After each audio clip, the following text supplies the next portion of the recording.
The great tax divide. Liz Truss says cut, but Rishi says not yet. During a radio interview last night, this is what he had to say. Would it be moral or not? Good morning. It's 6 o'clock on Friday, the 22nd of July. This is Breakfast on GB News with Stephen and Anne. We're live across the whole of the UK on your TV and your radio, and this is what's happening for you this morning. Well, there is a tussle over tax because Liz Truss overtakes Rishi Sunak in a poll amongst Tory members, and we look at why they're divided over how much to tax us. The brother of Princess Diana, Earl Spencer, calls for criminal charges to be brought against those at the BBC responsible for fabricated allegations in order to secure the infamous Panorama interview with the Princess of Wales. It comes after Princes William and Harry, their former nanny, won a substantial payout for false allegations used by the BBC at the time. Causing offence isn't a crime. Police have been instructed to no longer waste their time investigating legitimate debate on on trivial online disagreements as hate incidents. And Prince George turns 9 today. The photo was taken by the Duchess of Cambridge, showing the young prince on a beach holiday earlier this month. It's a lovely picture, actually. It is a wonderful picture, and as ever, we're going to give you a full run-through of today's papers. And remember, we'd love to hear from you. And looking at that picture of Prince George, how old is he? 9. We couldn't believe it when we realised. I still think of him as 5 or 6, don't you? But he's 9 years old today. So one thing we thought we'd ask you is, what makes you feel old? Because that certainly has made us feel a bit old this morning, isn't it? Positively ancient. Anyway, so let us know. gbviews@gbnews.uk.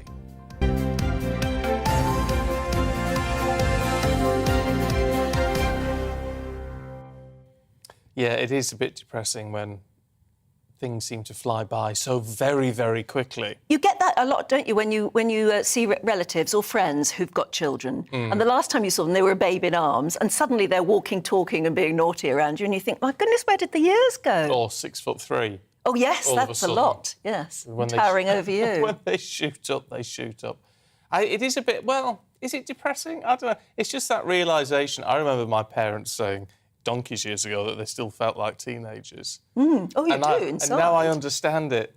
Oh, you still feel young, very young inside. And when you dream of yourself in something, you're always younger, I find. Oh. I still dream of myself not as an old thing, but as a youngster. Very much so. I'm sometimes a mum, but I'm still young. Right. And it's odd how you dream of yourself as well, but it's incredible when things like that happen. That lovely photograph of Prince George, happy birthday, Prince George, but he's 9. Good-looking little lad too, isn't he? But I can't get over the fact that he's 9. No, I don't know where the time's gone. Oh, the other thing I wanted to mention today, because I had a bit of a trauma on the way into work this morning, the 2 main routes from where I live, heading south towards London, a big A road and the M1, both shut this morning. For roadworks. For roadworks. So why do they always do... why don't they coordinate and say, well, we'll shut one route, but not the other? I mean, I suppose they think they're doing the right thing by shutting them very early in the morning. They'll probably be open for the rush hour. Yeah, probably. It's because you came in so early. But you're right, why do both routes at once? How did you get here? Well, weird and wonderful routes. Through the countryside. But, I mean, what would you do without sat-nav? I don't know, absolutely, yes. I mean, I have the same problem. My motorway tends to get closed early in the morning and often have to take weird routes through villages. And you think, well, if I had the time to look, it would be nice. But just got to press on. Well, no, the days before sat-nav, I still wouldn't be here. Roadworks, they drive you mad, don't they? But they're very necessary, and we moan if there aren't roadworks. It seems to be never-ending. But anyway, it's obviously we need tax to pay for roadworks, don't we? Oh, yes, and tax is the huge concern at the moment. It's probably what is going to be the major concern for the leadership election. They're calling it the Great Tax Divide. Liz Truss, because she's saying cut, and Rishi saying, yeah, but not yet. Well, there was a radio interview last night in which Mr Sunak said that Liz Truss's plan to cut taxes by more than 30 billion through borrowing was misleading. This is what he had to say to Andrew Marr on LBC. I think it's quite a conservative value that we have to live within our means and that borrowing a lot passing on a big bill to our kids and our grandkids, racking up bills on our credit card, just isn't a good thing. And that's just, before we get into the tens of billions of pounds, just as a kind of basic thing, I'm sure everyone listening would recognise, you know, debt and borrowing is not a good thing. We should try and avoid it, and we'd rather have less of it if we can. But the tens of billions of pounds is going to affect every single one of us one way or another. So I ask again, what would be the effect on inflation of borrowing £30 billion for unfunded tax cuts? Yes, I think it would be inflationary. Now, look, we've got a situation today where everyone knows that inflation is running much higher than we would like. But we're not alone in experiencing that. That's happening in Europe and the US and other countries as well. We've got a situation where interest rates are already rising, and inflation makes everybody poorer. So if you, in that situation, my strong point of view is, if the government goes on a huge borrowing spree, that is only going to make the situation worse, and that will mean that this problem that we've got will last longer. If we don't get a grip of inflation now, it will make families poorer in the long run, and I want to avoid that at all costs. I mean, he sounds like he really knows what he's talking about. Yes, but he still takes the long-term view. He's talking about it being better in the long run. However, there are lots of families in the country at the moment who need short-run help, don't you think? Well, new polling showed that 38% of Tory party members would vote for the former Chancellor. They're going to get the final vote, of course, remember. So they'd vote for Rishi Sunak, compared to 62% who would like to back Ms Truss. So who is being the bigger or better Conservative? And that's the big question, isn't it? What is a Conservative, and is either of them going to appeal to that very question? Well, to answer that is Peter Barnes with us now. He's a senior political campaign director, was involved in the 2019 general election and Vote Leave campaign. So you've been here before a bit, haven't you? Yeah, just a little. I mean, Penny Mordaunt's vote, we don't know where that's going to go yet either, do we? So that's another feature. Yes, so it's a lot of things are still all up in the air. There's still a lot to play for, despite all this polling coming out where kind of conventional wisdom is that Liz Truss is just going to basically walk this competition.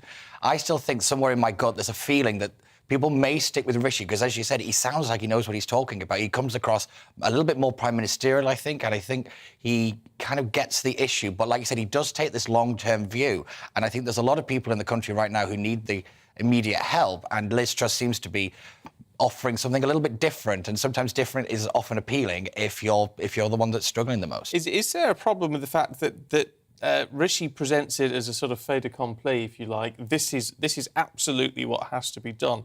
I mean, our very own Liam Halligan was saying a few days ago on his show, well, look, if you cut taxes, you can stimulate the economy, you stimulate growth, which is obviously going to help everybody ultimately. So I mean, it's not black and white. No, it's definitely not. And what's really interesting is there's two very different economic paths being presented to the party members right now. And I do think the party would tend to look to more towards tax cuts because it's a much more conservative kind of principle. What Rishi's offering, it doesn't really sit very well with a lot of, say, the old school Conservative members. But it will be fascinating to see how this campaign unfolds because, as we're starting to see, they're starting to kind of snipe at each other a little bit more. They're really starting to go at each other, but they're doing it around policy at the minute, so that's not too bad. But I do think this tax issue, it's not going away for either campaign. And Rishi, I think, does sound a little bit more confident in the interviews. And like I said, he sounds like he knows what he's talking about. But this time, the vote isn't taken by MPs. This time, it's about the people. But they're Conservative people, but they are people. And there are a lot more of them. And time and again, when they phone into this programme, they are talking about Rishi isn't a proper Conservative Chancellor. He's not a Conservative in the way that they would like.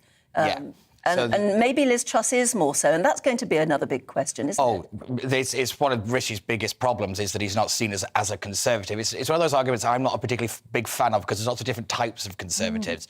But like I said, to the kind of the party faithful, they want a kind of high growth, low tax, kind of small state kind of Prime Minister, and Rishi, during his time as Chancellor, he's not really offered that. He's offered something a little bit different, and he's got really that massive hurdle to get over, and it's one of the reasons he's struggling so much with the membership. Which is interesting because, of course, a lot of the people who get in touch are still people who say we should have kept Boris, but Boris wasn't actually very Conservative either.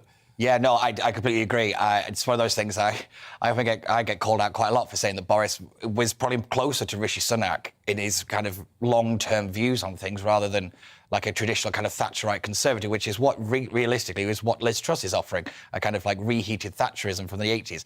Whether that's really what the country needs right now, it's up for the party members to decide. But I do think that this comparison with Boris and Rishi, there's definitely something to it. I was going to say, there's something quite appealing, isn't there, to Conservative Party members about the Thatcherite image, because it's someone going in who has got principles and is going to be absolutely sort of tough, and you want a bit of the old Iron Lady, not taking any nonsense. Yeah, but we're living in much more modern times, aren't we? I mean, we've just been through a pandemic. Who would have thought 10 years ago we would have even...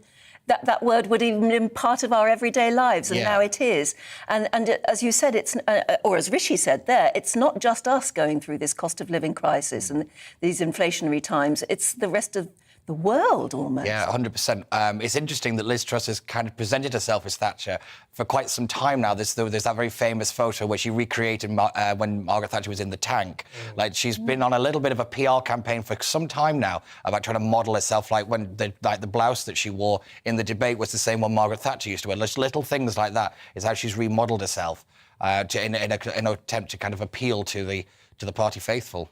Which is clumsy, isn't it? Yeah, I'm not a big fan of it personally. I do think it looks a little manipulative. It looks too obvious, like she's trying a bit too hard. Whereas Rishi, you look at him. I mean, the very face of him, the very style of him there in that interview there, no jacket, just in his shirt sleeves, coming over as a young dynamic person with, yes, difficult ideas for some, but at least he comes over as a young modern man. Yeah, I think with Rishi, the word that often gets bandied around is slick. It looks a little bit too polished, and sometimes that could be a big detractor. It was a big criticism of David Cameron when he was Prime Minister, that he was a little bit too kind of ready to be Prime Minister, as though, like, it didn't really seem very relatable because everything was perfect, like there wasn't a hair out of place or anything like that. And sometimes that can be a big detractor when you're running for high office. Which is interesting. I mean, this is the problem with how it all works and the optics of it all, because I have to say, in the debates and things, I was thinking Rishi was too polished, looked a bit arrogant. Yeah. With some of, even just the way his facial expressions were when other people were talking, I just thought, you just seem a bit arrogant with all of this. But yet you can't do right for doing wrong with these sort of things. If he wasn't confident, we'd be criticising him for that. Oh yeah. And we've just had a very dishevelled Prime Minister. Yeah, yeah. So maybe one that could comb their hair might not be that bad of a thing as a change. But you are right that during the debates he did kind of give that impression that again, a little bit too prim, a little bit too proper, and it can be read as smug. It's trying to find that line between relatable and kind of corporate professional is really difficult for many people, let alone when you're like running for one of the jobs you've always wanted. Whereas Liz Truss never looked comfortable in that role, or standing on a plinth. Yeah, particularly in that first debate. Really?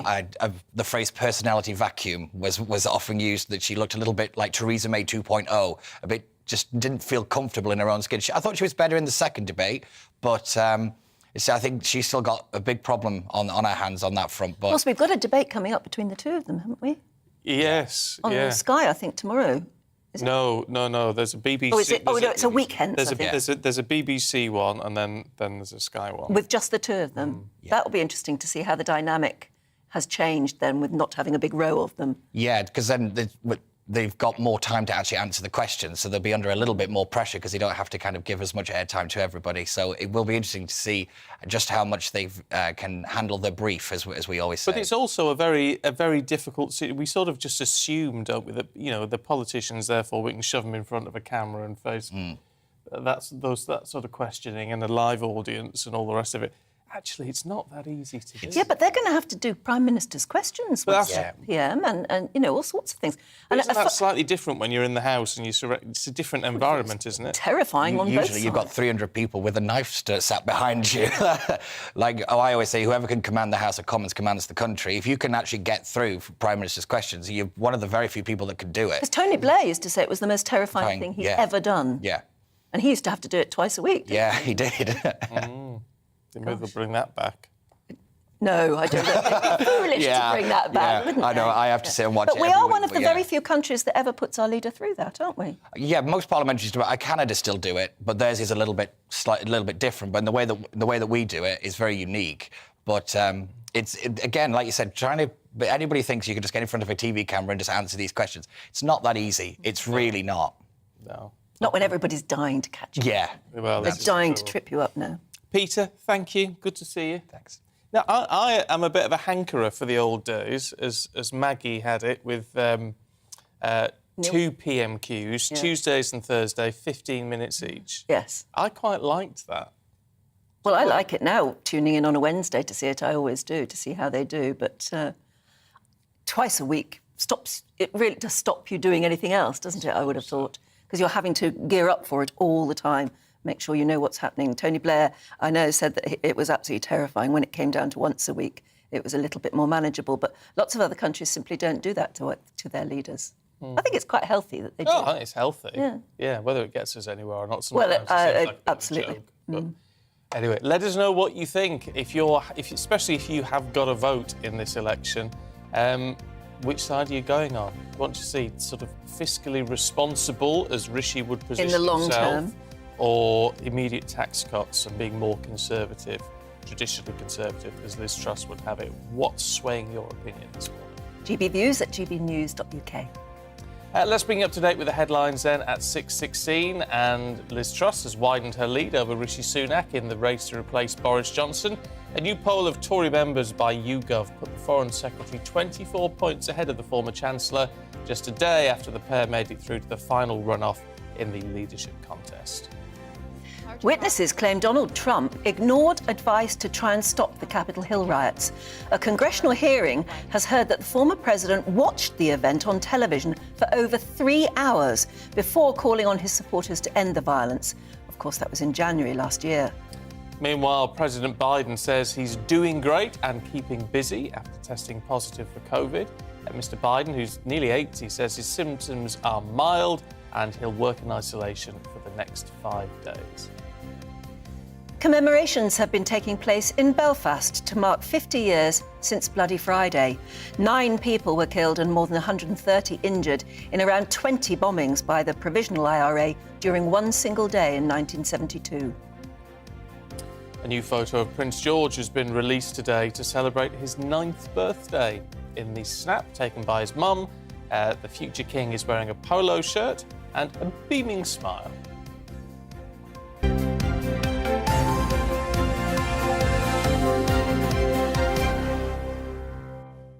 So happy birthday to Prince George, and doesn't that make you feel old because he's 9 today? It shocked both of us this morning. I can't believe it. I did an interview for a radio station in Gibraltar after he was born, because we wanted to talk about the atmosphere in the UK and the potential, possible names and things. And I can't believe that was 9 years ago. No. I can't believe that. I was sat in a pub car park. I'll bet his mum and dad can't believe it either. 9 years, that's amazing. I mean, he's a lovely lad and it's a beautiful, lovely, natural photograph, the sort that any parent would be proud of if they were on the beach with their kids. But just can't believe it's 9, making us feel old. So we're asking you, what makes you feel old? One of the nice things about George is that he doesn't have to worry about his job. No, his he knows. future job. No. He sort of knows what he's going to end up He knows. Well, yes, that's both a blessing and a curse, isn't it, really? So, I mean, as we know. So as your children progress through education, of course, as you know, every decision they make has the potential to have an impact on their career path. Oh, yes. New research shows that the majority of parents feel overwhelmed when helping their kids decide on which path to take. The number of career options available is a lot more than when they were young. Let's talk to a member of the Talking Futures campaign, Michelle Ray. Good morning to you. Of course, we are coming up to that sort of exam time now and people preparing to get their results next month. I mean, it is very difficult, isn't it, for the students themselves, but also the parents, I guess, to work out what those children are going to do in their future life. Absolutely. And as you said, things feel a lot different from any of the time when we were all young. We've been describing it almost as the job fog. So when we surveyed parents there, we were getting like over 3/4 of them were saying that They just don't understand this fast-changing job market, and the vast majority, over 80%, are really worried that they can't consider all the options when they're giving their child advice because they just simply don't know about them. So at Talking Futures, it's a bank of resources, information, guidance, tips about how to take the pressure out of those sort of conversations. I mean, over the years, I've been through this so many times, I can't tell you. I found that, there are jobs that I'd never even heard of that my kids have ended up in, actually. So how can you possibly... What's the best way to get to know what sort of personality your child has got, what sort of achievement potential, and where would it be best that they look? How can you know? Well, this is it. And this is why we came up with Talking Futures as a campaign, because you can't know. It's impossible to know. And I think it's giving yourself, just that little bit of breathing space and taking the pressure off you and your child. You're never going to know. And that's okay not to know. I think the most important thing really is for your child to know that you're in their corner, you've got their back. They mightn't like to admit it, and it doesn't always feel like that, but you're the biggest influence when it comes to the decisions that they make about their career and their future. And I think just having those frequent, non-pressure conversations, so not waiting until it is GCSE result time or they're picking their options or something like that, just really trying to bring it into much more the casual, the everyday sort of conversation at home, asking them what their passions are. We worked with a really great clinical psychologist, Dr. Nahara Kraus, who really focuses on teenage mental health.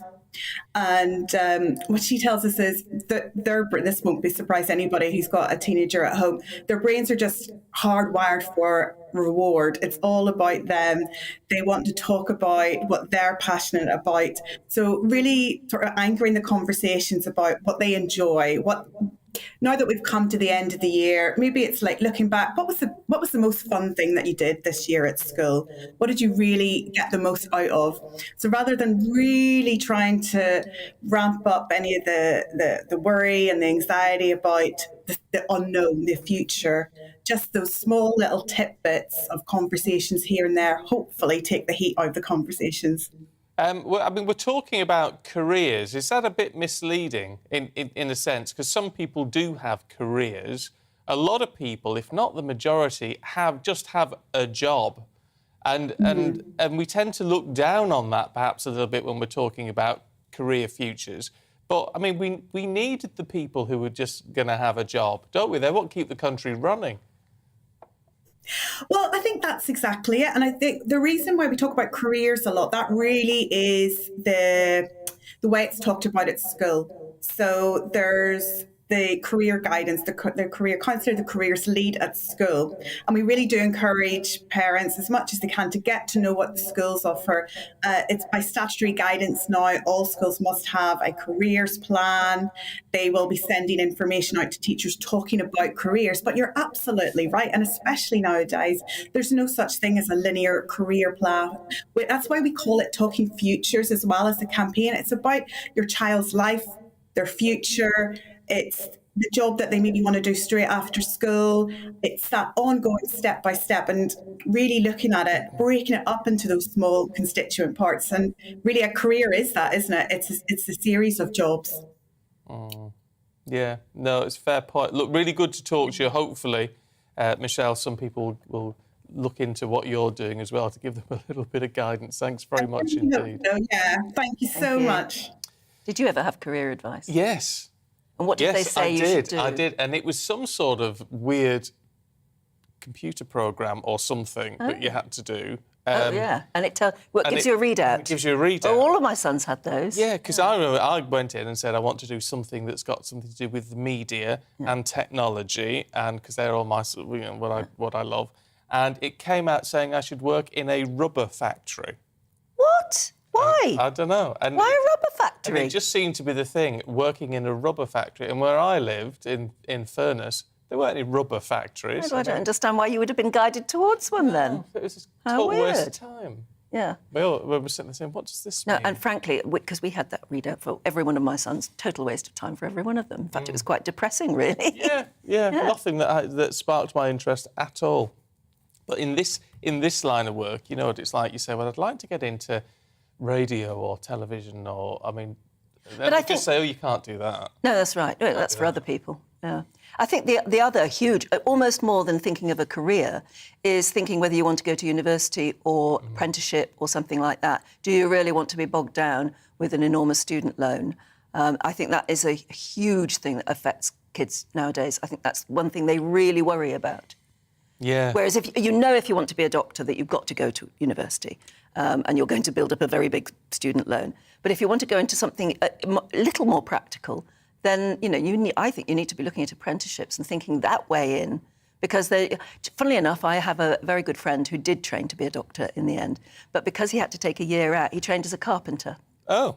And he built his own kitchen just a few years ago. Oh, and a really good carpenter as well as being a doctor. Well, so I think it's a good sign. Well, it's that old thing, they don't talk about it now, do they? Getting a trade. Yeah. And if you get a trade, You've it can set you always up for got it life. there, You've yeah. absolutely got it. Yeah. My cousin's a carpenter. There you are.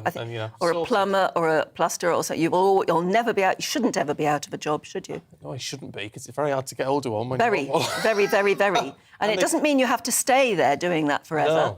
No. You look at the Pimlico plumber's man, who I imagine was a plumber once himself. Must have been. Yeah. But he's a multi-millionaire now, in charge of a whole plumbing industry almost. You don't have to stop there at that. But I do think you need to think about whether or not you want to go and spend 3 or 4 years at university just building up debt. Yeah.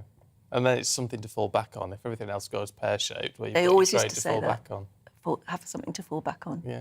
So I always understood that teaching the piano would be my fallback. Oh, you're a pianist? Yeah. I never actually did the teaching qualification, which I should have done, because everybody said you'll always have that to fall back on. Well, if it all goes pear-shaped for you, you can... I'll teach you how to play the piano. Yeah. Okay. You never know, but you're doing all right so far. That's so good, yeah. Tell you the other thing that makes you feel, well, does it old or young, is learning that President Biden is 79. Yeah. He's got COVID. He seems to be doing all right. But he's 79. Now, that is quite old to be a world leader, don't you think? I Maybe think I'm so. wrong. I think it's so. it's too old, actually, I do too. to be perfectly honest. I mean, it would only take, God forbid, and I'm not meaning that at all, but it would only take one unfortunate thing for him to, not be able to continue his work at 89. He's frail, surely. Yeah, I know. I don't think it's ideal. But there you go. But then, If you're 89 and you're fighting fit, then you can get in touch and be rude to us. Yeah, well, people... My friend Sybil, who's still working, is very nearly 80. She's 80 next month. Wow. She works in Parliament. Wow. No, you see, maybe I'm wrong then. She's in the office at 6 o'clock every morning. Really? Does she look more fit and healthy than President Biden? Yeah. He looks a little frail, I think. So he does look a little bit frail. But anyway, apparently he's doing well. He's made a little video in the last 24 hours saying, I'm doing all right. He's 4 times vaccinated, so, and presumably they'll be giving him the very best of care. Yes, I think he'll be being looked after quite nicely. So there you go. Look, coming up, we're going to be live in, possibly in your neck of the woods. I don't know quite where we are for On Your Doorstep this morning, but don't go anywhere and you can find out where our reporter is today. Good morning, Alex Deacon here with your latest weather update from the Met Office. Another fairly cloudy day today, but more showers compared to yesterday and the potential for a few thunderstorms in places. We do have a Met Office yellow warning in place. Weather fronts are trying to push in from the west. They will influence things over the weekend. High pressure is nearby, but we've seen through the night showers just drifting up from the south. There's some around at the moment, and we'll see a few more developing through the day, and they could turn heavy and perhaps thundery, particularly over parts of Wales, the Midlands and southern England. There is a Met Office yellow warning in place. Not everywhere seeing these heavy downpours, but where they do occur, they could easily drop a lot of rain in a short space of time and maybe cause a bit of disruption. The showers will be few and far between across Scotland and Northern Ireland. Most places here dry and bright, and in the sunny spells in the south, mid-20s is possible, but many places with a lot of cloud, only in the high teens at best. And we'll see a few more showers spreading across the Midlands, Northern England and into southern Scotland this evening. And still a potential for some isolated thunderstorms across the southwest well into the evening too. But steadily overnight, the showers tend to fade away. Most places will become dry. until those weather fronts start to move in from the northwest. Temperature-wise, well, dipping down again into the mid-teens, maybe high teens across the south.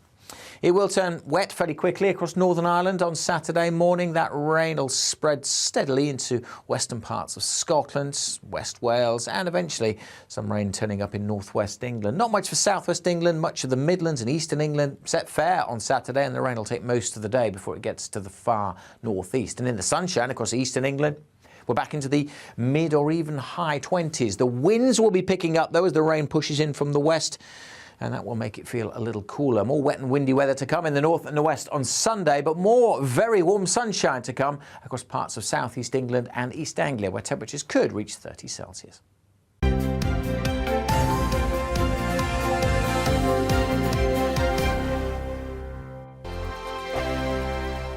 We are GB News. We're right across this great nation. On TV. On radio. On digital. Absolutely everywhere. We don't talk down to you. We embrace all voices with honest and civilised conversation.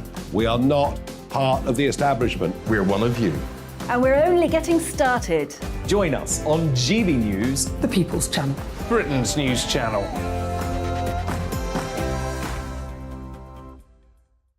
Hi there, it's Stephen and Anne. At breakfast from 6 a.m, you'll always be caught up with everything you need to know, the latest headlines, opinions and debates. We'll bring you the good news and the bad, but most of all, we're here for you. Remember, send in your views and let us know what you would like us to talk about. That's because we're your news channel. And every morning at 6 a.m, it's breakfast on GB News. My name's Tom Harwood and join me 9:30 a.m. every weekday for The Briefing, your one-stop shop for everything you need to know about what's going on in politics today. I wonder if this is a deal that might need to be like the biscuits in this factory, twice baked. Is there not an opportunity here to win out against the extremes? Tom Harwood, GB News. What are you going to do about it? Things should have been done differently, and they certainly are being done differently. Don't miss it. The Briefing with me, Tom Harwood, 9:30 Monday to Friday on GB News. Where would you like to go? Just take me to the studio, please, mate. You know where you're going. I've got a show to do. Friday Night Feast on GB News, 7 p.m. And it's like nothing you've ever seen before. We take a different angle on the week's biggest news stories. The viewers and listeners set me some absolutely mad challenges to do. We tried to rehome a rescue dog. And yes, there's some other wacky stuff in there as well. I feel like I could take on the world. Well, that's that. Friday Night Feast with me, Patrick Christie's, every Friday, 7 till 9 p.m. on GB News. Be there.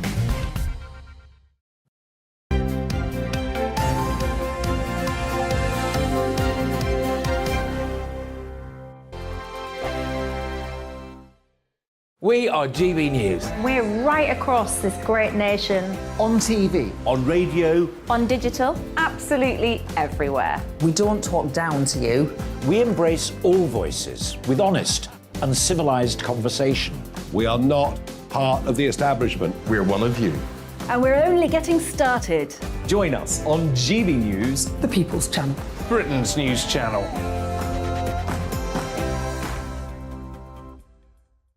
Hi there, it's Stephen and Anne.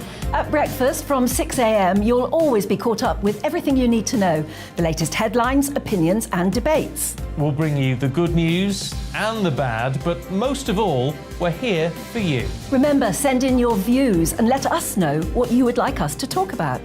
That's because we're your news channel. And every morning at 6 a.m, it's breakfast on GB News.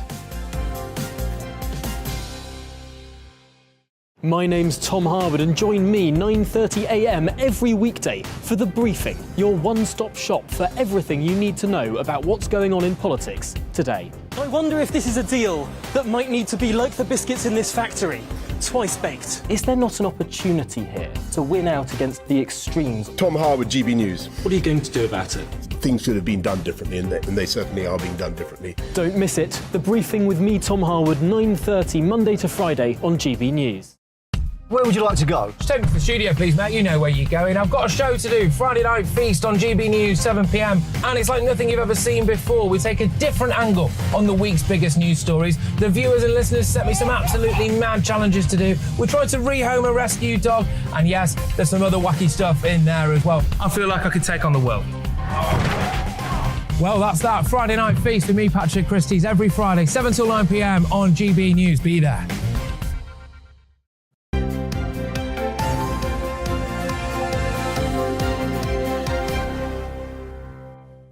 6:34. This is breakfast. I nearly said breakfast with Anne and Nick then. We were just talking It's just about we were talking about what makes you feel old, you see.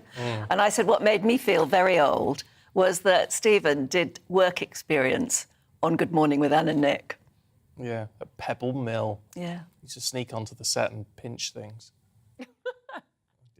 And my first reaction was I said to I hope I was nice to you, but you never got to meet me. No, I wasn't allowed to meet the talent. You see. I was only a student, so I couldn't meet the talent. But you see, that's what we're asking, what makes you feel old today, because little Prince George is on the front page of all the newspapers today because it's his 9th birthday. Can you believe he's 9? That's what's making us feel old. Scary. Look, in the Times this morning, the Conservative leadership candidates Liz Truss and Rishi Sunak have exchanged blows over their tax pledges. There is an increased lead for the Foreign Secretary, apparently, and there's that picture of Prince George. The Eye says a Stop Truss plot as Penny Mordaunt supporters orchestrate a revenge campaign.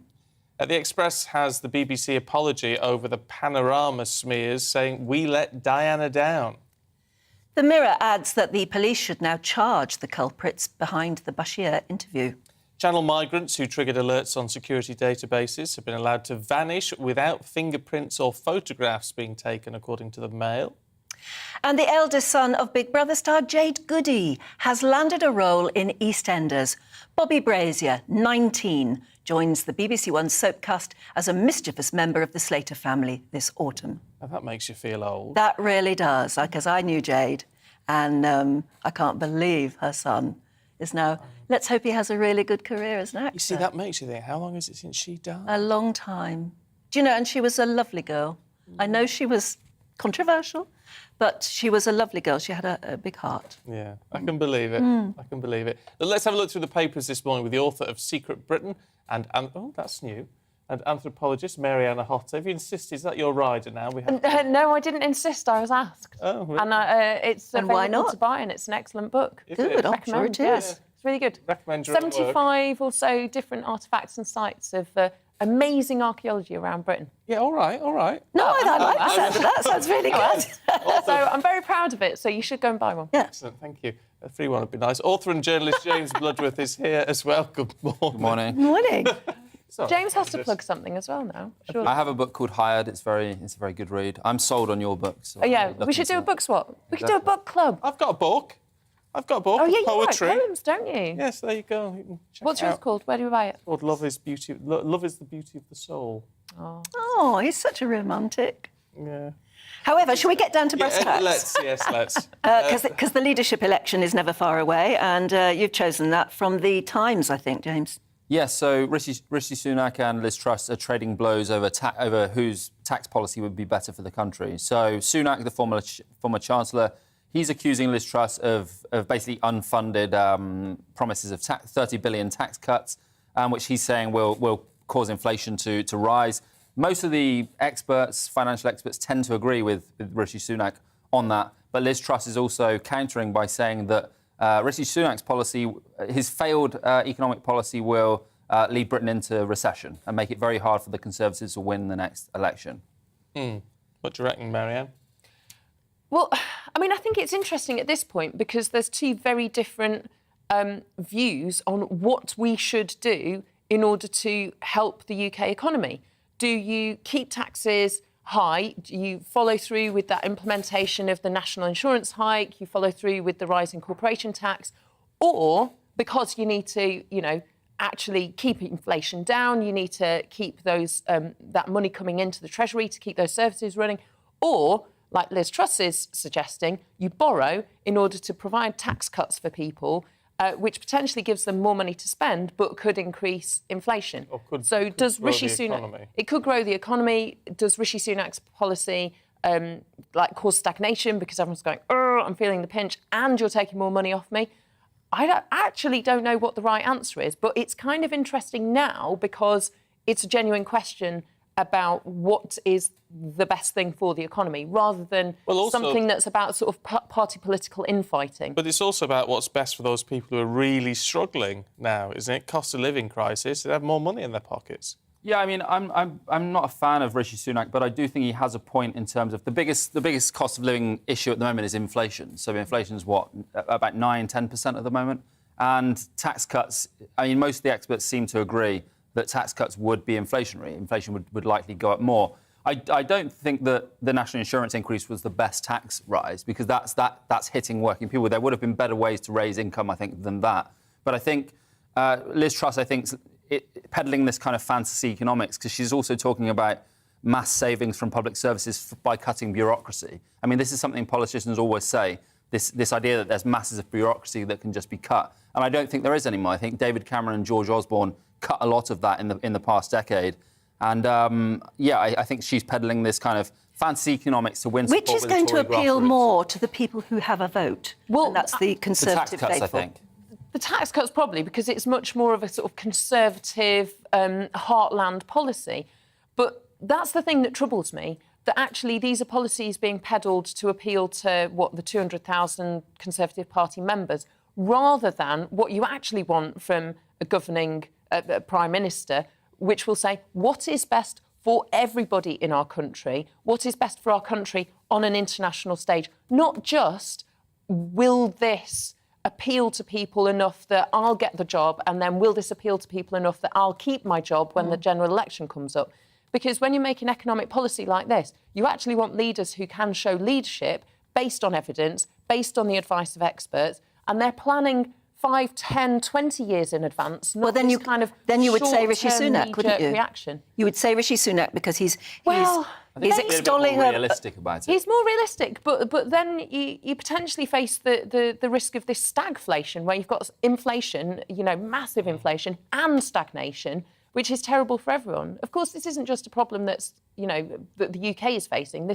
Some of these are very enormous global shocks. The Ukraine war. The post-pandemic supply chain issues, cost of energy, all that stuff, climate change and all the disruptions from severe climate change, all that is going to get more and worse and more rapidly deteriorating.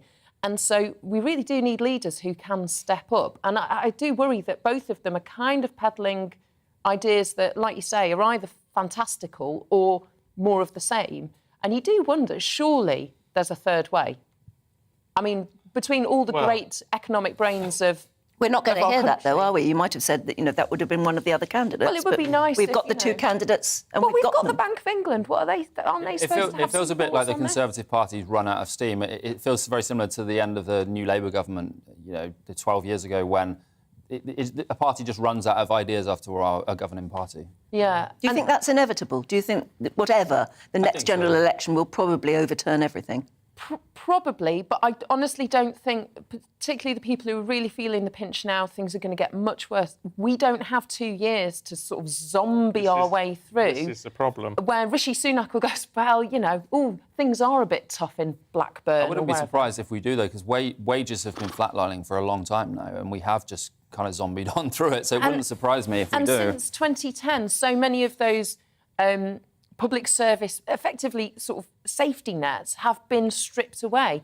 The services that support families when they're struggling, the services that support young people so that they're not just dusting about on the streets getting into trouble. Getting a GP appointment. Getting a GP appointment so that you can stay as healthy and well as possible, so that you can, for example, carry on working, so that you're not massively impacted by chronic illness or disability. Oh, do you know what? All that fun stuff. I'll tell you what, well, talking of fun stuff, I want to change tack because we're a bit tight for time. James, I want to talk about eating with your mouth open in the Mail. Do not do it, is what I was always told. Yeah, I mean, this something that most people consider a faux pas. I mean, if you have someone at your dinner table who's eating with their mouth open, you tend to kind of give them a wide berth. But apparently it makes you taste the food better.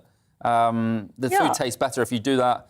But, I mean, maybe for the person doing it if you're on your own, but I'm still of the idea that if someone is at my dinner table chewing with their mouth open, I'm going to... No, it's horrible. I'm going to look down, is. not look favourably on that. It's not very pleasant for other people, I don't think. It's not nice at all. No. It might make your food taste better. I was set up on a date once with a bloke who ate with his mouth Red open. flag. That was that, yeah. In some cultures, though, eating with your mouth open shows that you're really enjoying your food. You know, you're sort of expressing the deliciousness of it, as opposed to kind of like a tight-lipped, I just eat my food and not really take up much space in the world. Yes. Don't get me wrong, I keep my... But we don't have to be embarrassed about our culture over here, do we? To say no, not at all. More polite. But can you imagine a version where, you know, you go to some kind of gastronomic feast at Heston Blumenthal or something, and you're like, you're being told, you have to eat this fancy fondant thing with your mouth open. Oh, no. I couldn't do it. Did you not do it? No, I couldn't bring myself the to food do it. may taste better for you, but it seems kind of selfish because you may put other people off there. Yes. Well, if you're about to indulge in your breakfast this morning, let us know. Keep your mouth closed. Yes, I think that's just nice, isn't it? Mary-Ann, James, we shall see you two a little bit later on. Thank you very much indeed. Now, the former nanny of Prince William and Prince Harry is set to receive substantial damages from the BBC.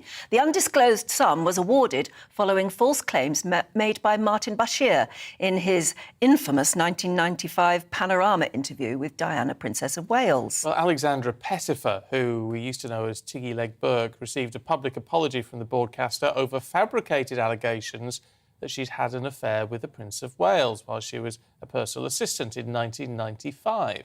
Now, Tessa is author of Disclosure, Media Freedom and the Privacy Debate After Diana. So let's talk now to the author, Tessa Clark. Good morning.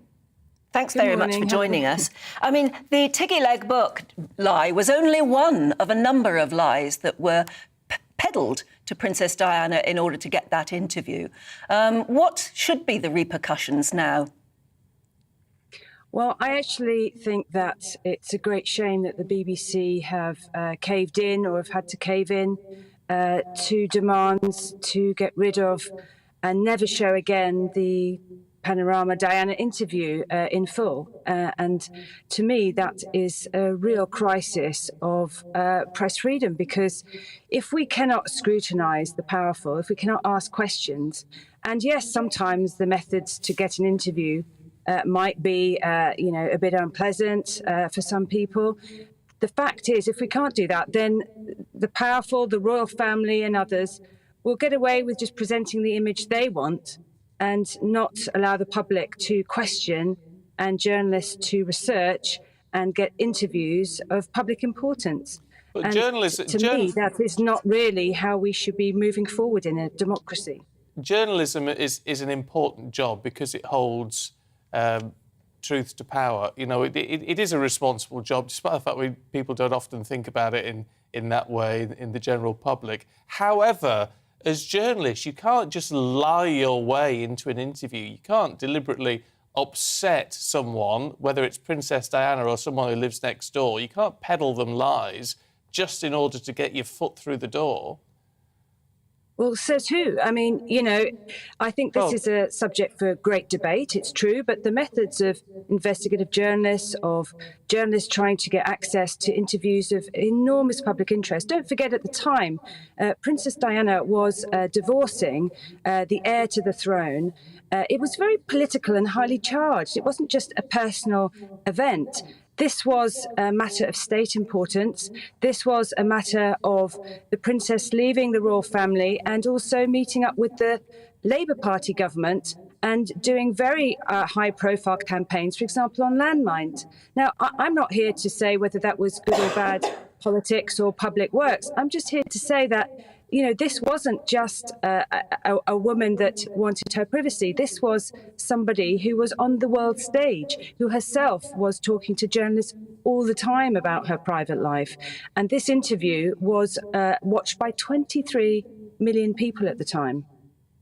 But her paranoia was being deliberately fed, and over a long period of time, with total falsification. Bashir and others falsified documents, made her and her brother think that all sorts of conspiracies were being laid at their door, when actually that was complete nonsense, totally made up.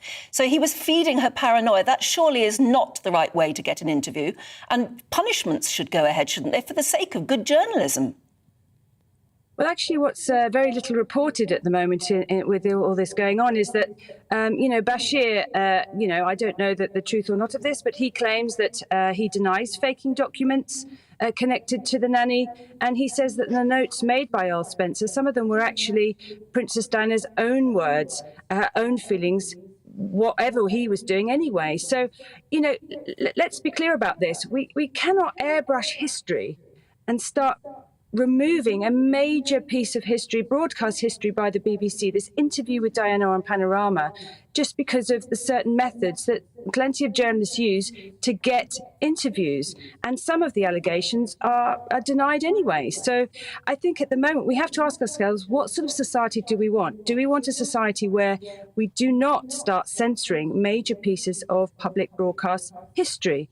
Or do we want one where we just always cave in to demands by royals and other powerful figures because they want to rewrite history? But it's very difficult to make that argument, isn't it, in terms of rewriting history, because it's not as though this interview has been stopped. It's not as though we've all seen the interview, and it'll all be available. There's snippets available on it on YouTube and everywhere else, which will be there forever now. So it's not stopping something that we've never seen. We know what was said in that interview. Well, that's all right for you or I to say, but actually for the younger generation, they have not seen that. That interview, to see it in full, is to recognise the huge power play going on at the heart of the palace. And that was so significant at the time because, as I said, Princess Diana was also talking to the government of the day. When she died, they called her the People's Princess. She was trying to put forward a new modern idea of the monarchy at the time that was highly controversial to the traditional values of the monarchy as exemplified by Prince Charles. So for her, she was putting forward a more touchy-feely monarchy, one that was challenging landmines. And for him, he had a much more dignified presentation of the monarchy. And he was trying to put forward one of tradition and stiff upper lip. That was unraveling at the time. Even Prince Charles himself did talk about his private life with Dimbleby on an ITV show. So this is a major part of our history that I would expect other generations, the younger generations, to be able to see in full, as well as other broadcasts and other information about that time, because it was a very, very significant time, a real cultural and political shift at the heart of the monarchy. We cannot censor that. What do you think should happen to the perpetrators of that deceit? As I said, documents were falsified, lies were told, and I think most good journalists would be absolutely appalled at the way that that interview was procured. What do you think should happen in terms of a different subject, maybe, from whether or not the Panorama interview should be, erased from time? Well, there was no crime committed. I don't know what journalists you know, but I've worked in newsrooms, I've worked with investigative journalists, I've worked with feature journalists. There's all sorts of journalists who do different jobs. But this practice of faking IDs to get access to particular places or access to interviews this is part of investigative journalism. There were bank statements that were falsified. Are up for debate. It's true, but sometimes we justify the leaking of documents, certain methods being a bit underhand, to justify in the public interest some piece of journalism, a story, an interview. And in this case, 23 million people did tune in because they felt that it was important to view what that Princess Diana was doing, how she explained herself at the centre of a major story at the heart of the palace. These people need to be held to account. We can't vote them in, we can't vote them out, but the media and its scrutiny of the royal family at the heart of our state is one of the few ways that the public actually can hold them to account, by viewing what they say and having journalists ask them tough questions. OK, Tessa, we've got to leave it there. Appreciate your thoughts this morning. Thank you very much indeed. Love to know what you think. At home, GBviews at gbnews.uk. I don't know what journalists you know, Amber. I know quite a few after 30 years in the business. And all of the journalists I know are absolutely horrified by what Martin Bashir did. Yes. and his accomplice, absolutely horrified because they feel that journalism has a bad name anyway in so many ways, particularly very tabloid journalism. And I think that was one of the worst instances of appallingly tabloid journalism. Marianne, your steam is coming out of Marianne's ears. I think that's an absolute, what Tessa Clark was just saying then, is an absolute travesty against journalists. Journalism only works if the public trust what journalists are saying and they know that they're acting with integrity. It's exactly the same as the police force. Sure, you could have some kind of honey trap, you could make all these kind of underhand methods to entrap criminals, but then this was a honey trap. Well, exactly, but then it wouldn't stand up in court, and it's not. It's a legal question, but also it's an ethical and moral question, and journalists are taught to act legally, ethically and morally, because that's the only way that journalism has integrity and therefore has value. So I think, Tessa, you're absolutely wrong, and I would urge viewers and listeners to kind of not necessarily believe everything they just heard about what journalists do. It's up to them to believe what they will, but I don't think the ends justify the means. Not in that case, no. Look, let us know what you think. GBViews at gbnews.uk. But now it's time for On Your Doorstep. Well, this morning our reporter Alice Porter is live for us in the Botanical District of Richmond. Hello there, good morning. Yes, I'm in Richmond, which I have to confess is one of my favourite places in London. It is absolutely brimming with beauty and history. And I've come down to get a little bit of a coffee and a croissant because, of course, first thing in the morning, you can't do this job on an empty stomach. So I've come to the beautiful Richmond Hill Bakery. And I'm joined by the owner, Graham Pyatt. Graham, thank you so much for letting me come along this morning. How are you? Very well, thank you. And thank you for having us. We look forward to having a great experience with you people this morning. Thank you so much. Now, this is a lovely bakery, and I know you bake hundreds of croissants and make sandwiches, and I mean, that must be one hell of a challenge, particularly this week in the heat. Well, we obviously had some serious exposure problems with deliveries, which were not as good as they would be because it was delayed of the heat. But we had to cope through it, and what happens, and we get it done, you know. So customer wants a croissant, we have to produce the croissant. So we look forward to serving whatever we can when the times are tough, you know. So and how difficult? Well, you employ quite a number of members of staff, and I mean the difficulty for them working in a bakery in these temperatures must have been so difficult. Well, fortunately we do have air-conditioned kitchens and bakeries, so but it's still around about 36, 37 degrees on a good morning in the bakery, so they keep themselves well hydrated with iced water, so that's great. Well, speaking of hydration, you've kindly made me a coffee, so I'm gonna slurp this. Now, tell me, how have you found? A lot of people are talking about bakeries in particular with the cost of living because so many ingredients have gone up, particularly with fuel. How are you finding that? Well, I'll be honest. We looked at the whole scenario of the increase in prices, and we realised that we had to absorb a lot of the prices for a period. We didn't want to disappoint customers for a long time by upping the prices, but we got to a stage where we had to increase our prices. We didn't increase it to the price that we needed to make our bottom line better, but we did have to up our prices, and we'll see how it goes from now on. We might have another price increase in a few months. We don't know. Things might stabilise, I don't know. But for now, small increases biannually, we should be okay.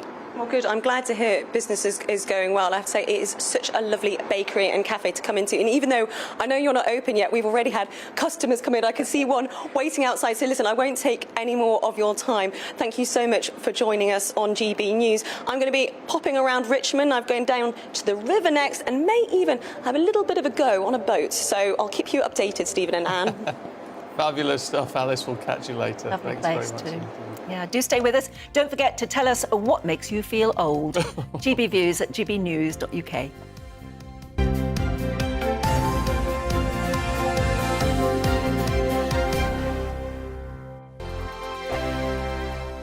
We are GB News. We're right across this great nation. On TV. On radio. On digital. Absolutely everywhere. We don't talk down to you.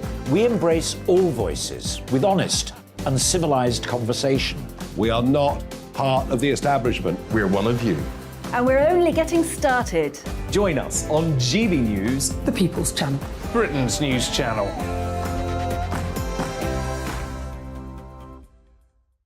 Hi there, it's Stephen and Anne.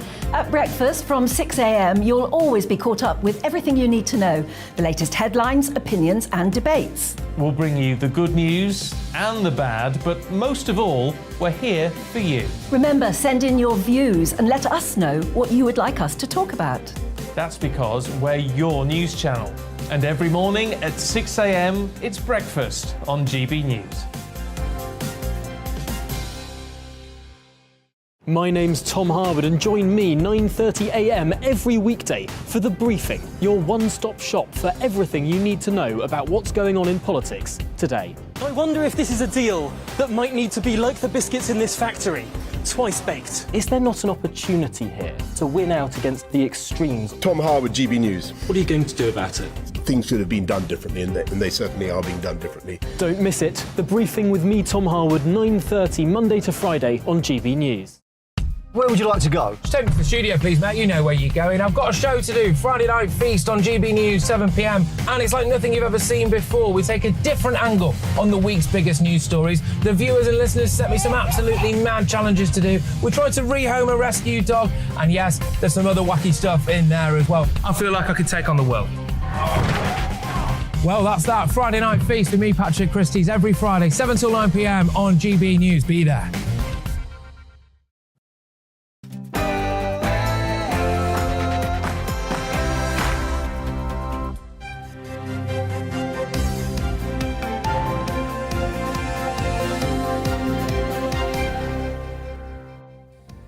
A taxing issue. Leadership hopeful Rishi Sunak brands Liz Truss's tax cuts as misleading, saying increasing the national debt would not be moral.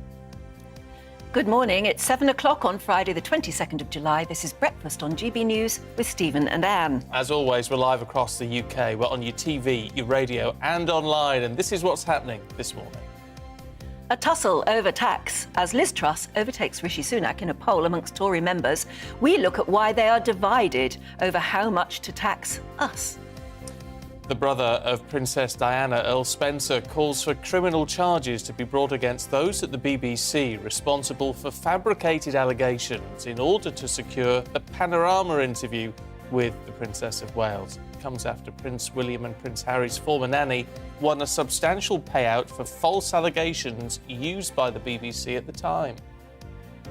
Causing offence is not a crime. Police have now been instructed to no longer waste time investigating legitimate debate or treat trivial online disagreements as hate incidents. And Prince George turns 9 today. 9. The Duchess of Cambridge has taken this picture of the Prince on a beach holiday in the UK earlier this month. As ever, we'll give you a full rundown of today's papers. And remember, we want to hear from you. Do join in any of our discussions, particularly about what makes you feel old. Like Prince George being 9. GB Views at gbnews.uk.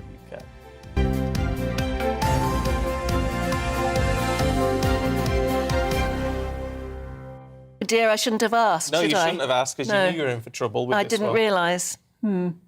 Dave says, what makes you feel old? When you remember you watched Anne Diamond present Breakfast in 1983. 1983. Peter says, it makes me feel old when I see Anne Diamond on TV, as I remember her as a young presenter in the TV. Oh, stop it. And Bernard gets even worse. He says, I'm afraid, Anne, you make me feel old.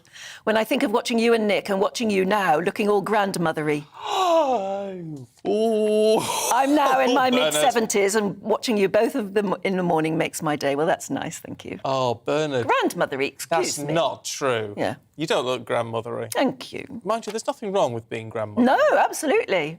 But you look fabulous. Don't go there. Let's leave that one aside. She's let me tell you, ladies and gentlemen, she's marvellous. Bernard. Once the carer brings her in, it's all... They wheeled me in my wheelchair. Once I put my knitting down and put my teeth in, yes, I feel much better then. Crumbs. Oh, Crumbs. sorry. Yeah. I shouldn't have asked, should I? You shouldn't. Lynn says she feels old when her mother stares back at me in the mirror. Yes. Oh, yeah, we all And feel having that, to I hire a 6-year-old to programme my new smartphone. Yes, yes. I'm like that. Well, I'm like that with you, actually. I get you to help me with technology. I tell you what is disappointing. My niece and nephew. My nephew's 23 next week, and my niece is 19, and they are not technologically across it. Oh, that's surprising. I mean, they can do all the bits that they want to do, but if you had a technological problem, you would not go to them, which is very disappointing. I must say, I do go to the younger people in the family all the time if I've got problems with my phone. Roy says it was the first time I felt old was 11 years ago when my 3-year-old granddaughter called Grandad and was talking to my son. Oh. She was, of course, my first great-grandchild, and it's her 14th birthday tomorrow. Happy 14th birthday tomorrow to Taylor. Oh. That's quite something. Yeah. That is old. Louise, this is a cracker. Louise says in 8 years, the 80s will have been 50 years ago. OK. We don't need to talk about that too much either. Mark says, I bought the Prince William 40th birthday commemorative gold coin this week, and that makes me feel very old. Yeah. Terry says, what makes me feel old, knowing that I'm going to be 80 next year? It is those milestones, the decade milestones that you pass that See, it's get funny, to you. 40, 30... The only time I've ever felt old on a birthday was when I turned 26. Oh, 26 is a lovely age. 26. Well, I'll tell you what it was. It was because I was working with Angela Rippon and Jan Harvey at the time, with the actress Jan Harvey. And she name-dropped someone's yelling at me, yes, all right, fair enough. And Jan bought me a lovely bottle of wine for my 26th birthday. And I remember thinking, I'm not a young man anymore. I'm just a man. 20. I'm sorry. 26 is. You know now, 26 is really young. A baby. Yeah. I mean, 30 was fine. 40 was fine. 50. No, I didn't like 50. I'm getting. I'd say only 18 months away. So. Or 2 years. I know. Martin says, I often look back at the whole of my life. I am 65. You see, you're a youngster. And I think about what I was doing in the 60s, 70s and 80s. So I feel old as I can go so far back. I suppose I'm lucky that I remember my time so well, actually. Yeah. Always think of it that way. There's only one thing worse than getting old, and that's not getting old. Yeah, it's true. As far as it goes. Or maybe not remembering. That's sad, isn't it? I remember when my nephew was, I don't know, 6 or 7 and saying, oh, what was it like in the olden days? Oh, yes. But I tell you what, when you go back only a short while, that you're talking about pre-internet days, and you realise what an incredible effect it's had on our lives. The idea of smartphones and the internet, being able to Google anything you need to know. I mean, honestly, before then, and it wasn't so long ago, you had to go to an encyclopedia and look it up. Yeah. Video calling. I mean, that was like something out of Star Trek, only 20 years ago, really. Yeah. I mean, my parents they're in Spain at the moment, and will be for the summer, and the fact I can see them and talk to them. Yeah, you think nothing of it at all. It was just miraculous. Science fiction. It was not so long ago. So there you go. Oh yes. Anyway, we're talking about that because it's Prince George's 9th birthday. So happy birthday. Where does the time go? Get in touch. Let us know what makes you feel old. No more comments about Miss Diamond. No, I can't take any more. No. That'll really get to me. I might have to go off in a huff. GBnews at gbnews.uk. Maybe it's when Prime Ministers get young. Well, Rishi Sunak's 42. Yeah. Isn't he? Which seems very young. How old's Liz Truss? She's 49 or 50, I think, something like that. OK. She's older than me, so that's good. It's good, is it? That's good. That's fun. That works. OK. But anyway, but they're still talking about tax. Tax seems to be the big issue when it comes to the leadership debate. Liz Truss says, cut immediately. Rishi says, not yet. During a radio interview last night, Mr Sunak said that Liz Truss's plan to cut taxes by more than £30 billion through borrowing was misleading. Here's what he said to Andrew Marr on LBC. I think it's quite a conservative value that we have to live within our means, and that borrowing a lot, passing on a big bill to our kids and our grandkids, racking up bills on our credit card just isn't a good thing. And that's just, before we get into the tens of billions of pounds, just as a kind of basic thing, I'm sure everyone listening would recognise, you know, debt and borrowing is not a good thing. We should try and avoid it, and we'd rather have less of it if we can. But the tens of billions of pounds is going to affect every single one of us one way or another. So I ask again, what would be the effect on inflation of borrowing £30 billion for unfunded tax cuts? Yes, I think it would be inflationary. Now, look, we've got a situation today where everyone knows that inflation is running much higher than we would like. But we're not alone in experiencing that. That's happening in Europe and the US and other countries as well. We've got a situation where interest rates are already rising, and inflation makes everybody poorer. So if you, in that situation, my strong point of view is, if the government goes on a huge borrowing spree, that is only going to make the situation worse. And that will mean that this problem that we've got will last longer. If we don't get a grip of inflation now, it will make families poorer in the long run. And I want to avoid that at all costs. So what do you think of that? Yeah, that's talking tax. Meanwhile, new polling showed that just 38% of Tory members would vote for the former Chancellor, compared to 62% who would back Ms Truss. So who is being the bigger Conservative, and how will that go down? Let's talk to Sarah Kumar, Tory activist, former parliamentary candidate for West Ham, who's here in the studio. Good to see you this morning. Hello, hi. OK, who floats your boat with that then? Who's got the right argument? Well, you know, I'm still wanting to wait a little bit longer to see what both candidates have to say and how they're going to expand, you know, on their tax policy issues. But I think Rishi obviously wants to, you know, get a grip on inflation before cutting taxes. And as we've now seen, that's not going to happen until, you know, autumn next year.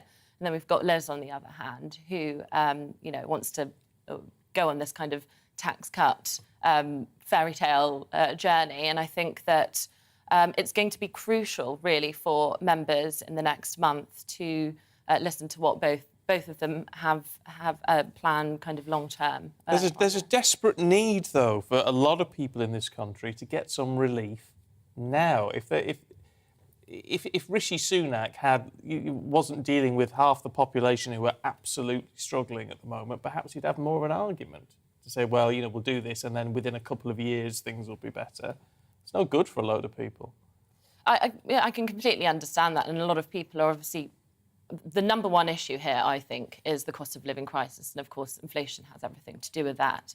And I think it's really important that both of them are focusing on how we deal with that situation. It's at the top of the agenda, but it's you know, they're both on opposite sides of the spectrum, and I think the next month will really show where they're going to, what direction they're going to go in, and how they can deliver for the country and help people get out of this cost of living crisis. Will there be a hustings anywhere near you that you'll go along to?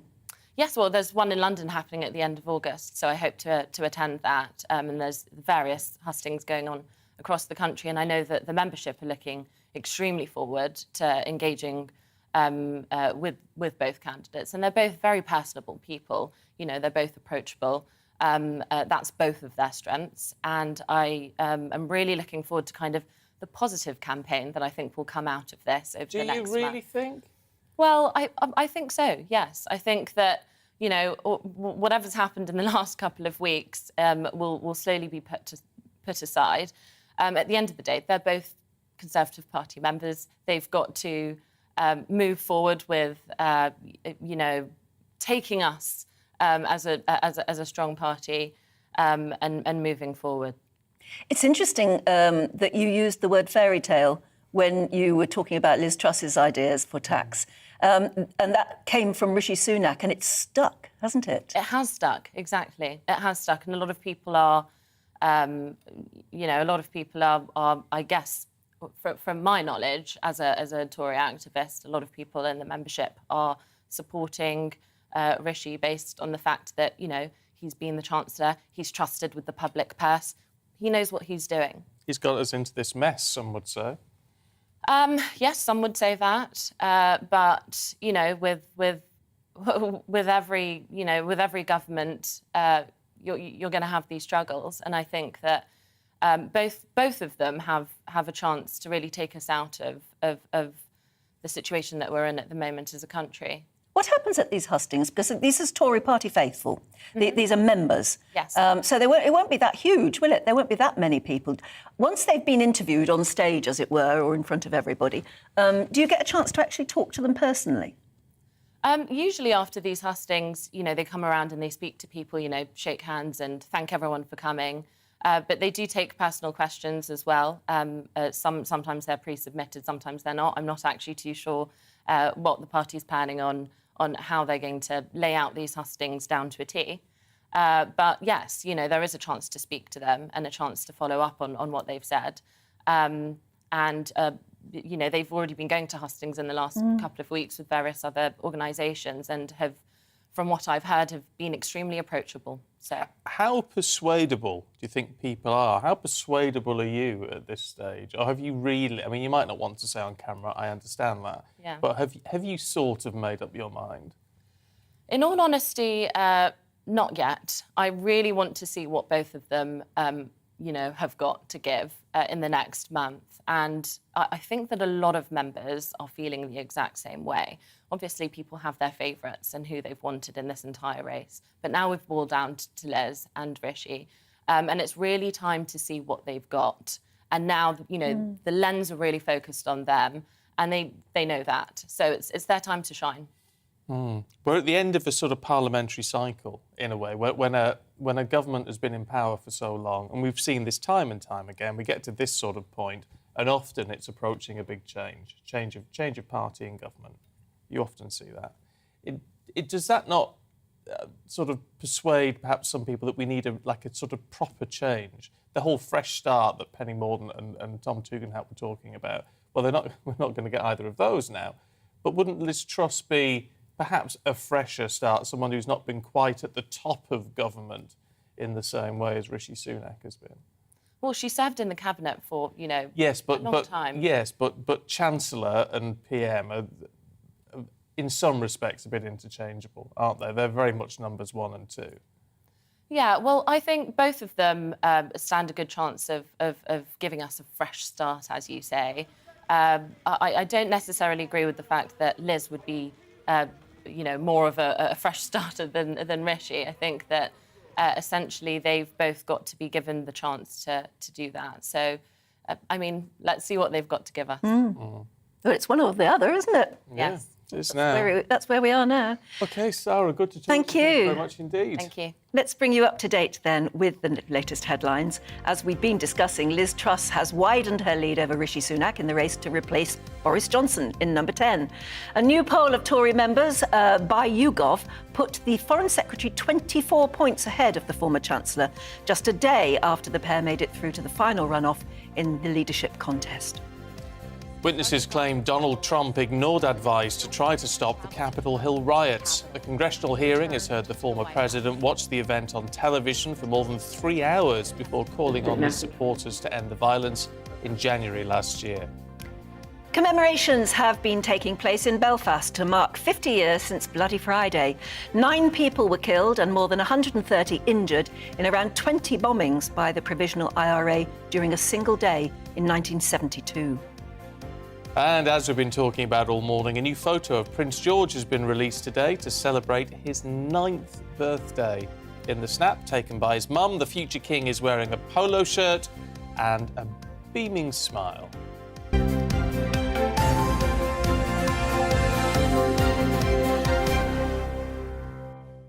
This is a lovely shot. It's a really nice It is lovely. picture. It's on a beach somewhere in the UK when they were just on a family beach holiday, which is really lovely. Could be anyone's little boy, but he's gorgeous. I like the way we say that, though. Just a sort of ordinary family beach holiday. Well, that's Yeah, it says that in the papers, and I was thinking that. I wonder where they went for a beach holiday.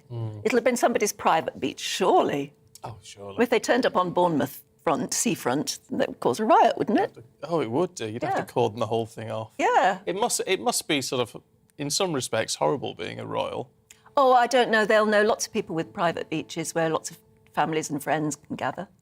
Oh, I suppose so. Oh, no. Look, that little boy that we're looking at now, a lovely shot of Prince George. He looks like a very happy little boy who's got a very happy childhood by the look of it. I tell you what, though, looking at as getting older, I can't help but look at that because he's almost like a child model, isn't he? So was William, though. Yes, William was. Yeah. I mean, William was a very, Beautiful very sort of little boy. lovely little boy, But and most children are, aren't they? They're absolutely gorgeous. he's not sort of aged as well, has he? Who? William. He's not aged. As well. Oh, I see. I know that sounds really harsh, doesn't it? But he's not. Well, I always say if Princess Diana was still around, William would have a full head of hair. Yes, he would have been in for a quick. Oh, she would have had rearrange. Yes, absolutely. I would have thought so. Yeah. Never mind. Oh, there's nothing wrong with that. No, he's still a lovely man. Seems to be a lovely man. Seems to be a lovely man. Yeah, I'd like to meet him one day. OK, now the race for that top job at number 10 is really on now, with Rishi Sunak and Liz Truss left to compete for one of the most influential jobs in the world, certainly in this country. We love to get your views, and today is no different. So... Yes, let's talk to one of our viewers and listeners who can tell us, hopefully, who do you vote for, given the chance. It's Peter Titmus, who's in Fareham. Morning, Peter. Good to see you. How are you? Hello, Peter. Hi. Good morning. Hello. Thank you for having me. Oh, it's our pleasure. Look, what do you make of all of this? We know we're down to the last two. Well, then who's ticking your boxes at the moment? Well, I've determined to vote for Liz Truss. I mean, Sunak is more polished and more professional, but I think that Truss has the substance. I trust her on Brexit for sure. Somebody's got to stimulate our economy. There's no doubt about that in my mind. You know, the Sunak plans, to my mind, are in fact recessionary.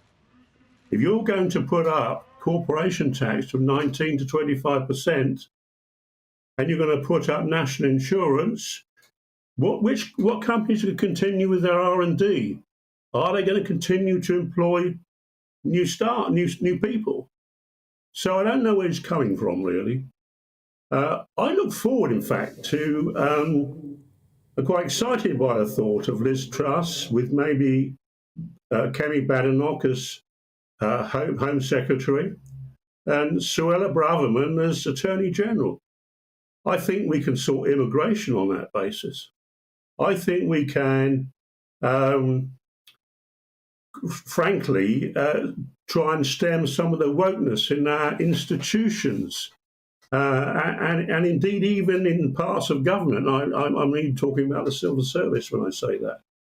So I would put it this way. I mean, I see Sunak as a bit of a cold iceberg.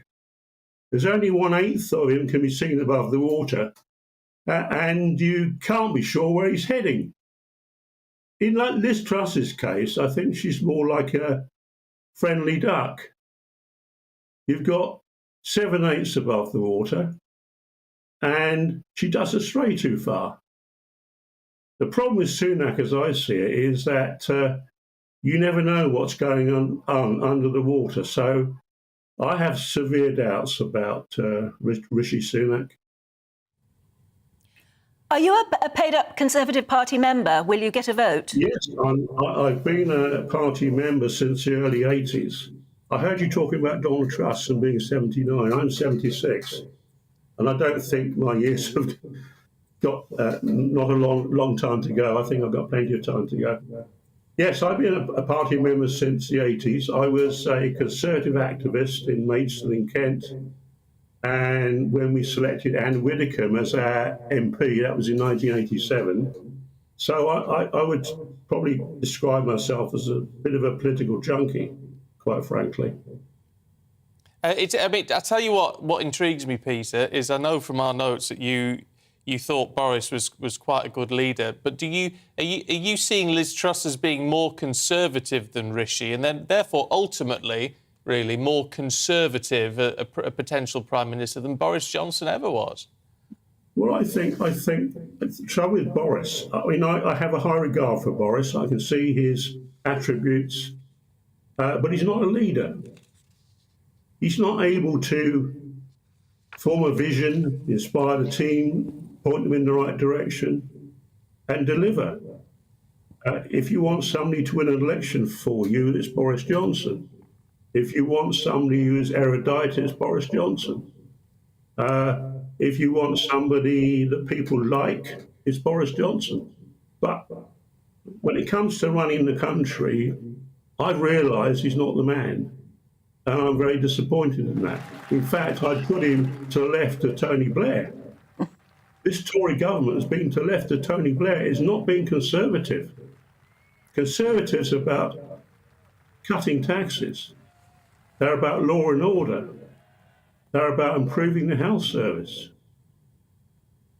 They're not about putting up taxes like this. And I think this tax increase is going to be recessionary. But don't worry about being inflationary. Listen, we've got a national debt of 2.4 trillion. What is 30 billion in the overall scheme of things? In addition to that, the Treasury is raking in up to 19 billion in unexpected income. So the money is there. I suspect it'll be more than 30 billion, but the money is there. So I don't buy Rishi Sunak's caution at all.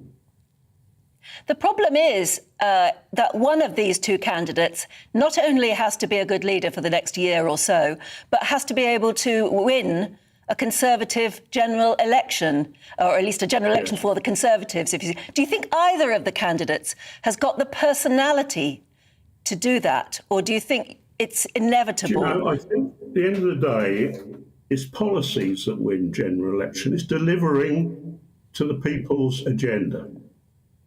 It's delivering to your manifesto.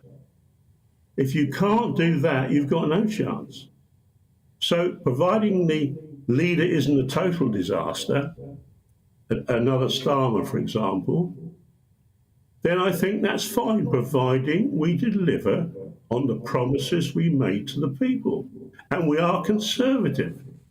Rishi Sunak, in my mind, is not a Conservative. Liz Truss is a Conservative. Yes, Rishi Sunak is more polished and professional. As I said, I think Truss has the substance. And that's, I think, what matters. And as a long-term Tory member, she would be my choice, without a shadow of a doubt. Peter, it's really good to talk to you this morning. Thank you very much indeed. Love to know what you think of Peter. I wrote to Suella Braverman, my MP, in early January, and I told her exactly what was going to happen. I've got the letters and the reply. My letter was quite detailed about the mistakes we were making and that we would suffer death by 1,000 cuts.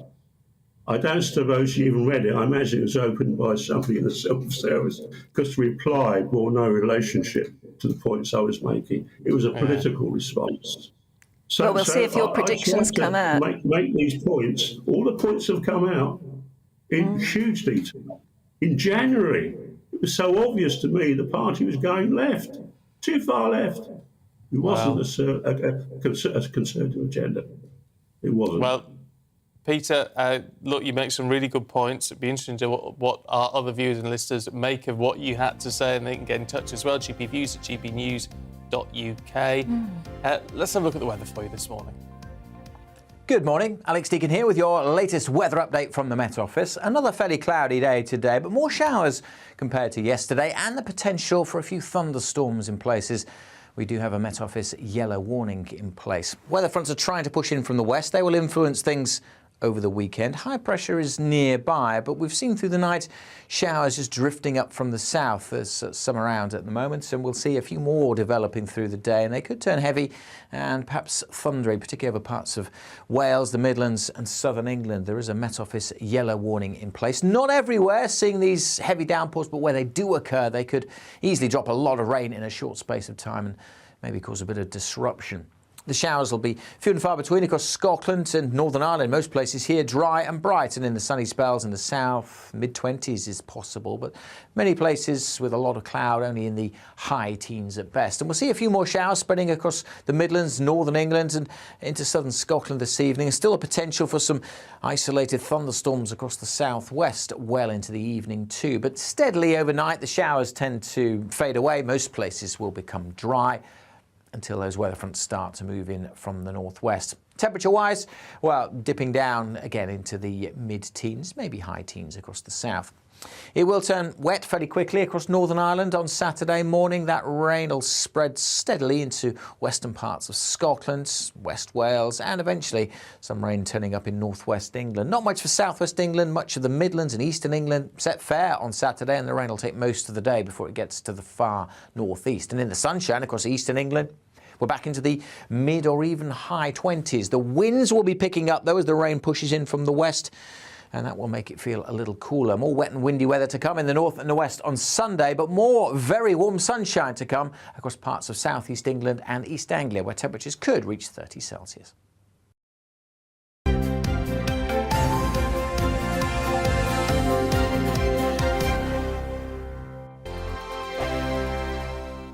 We are GB News. We're right across this great nation. On TV. On radio. On digital. Absolutely everywhere. We don't talk down to you. We embrace all voices with honest and civilised conversation. We are not part of the establishment. We're one of you. And we're only getting started. Join us on GB News, The People's Channel. Britain's news channel.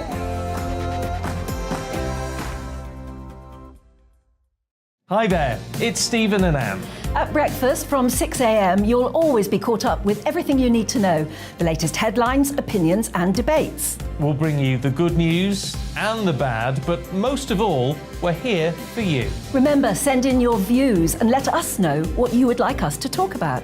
That's because we're your news channel. And every morning at 6 a.m, it's breakfast on GB News.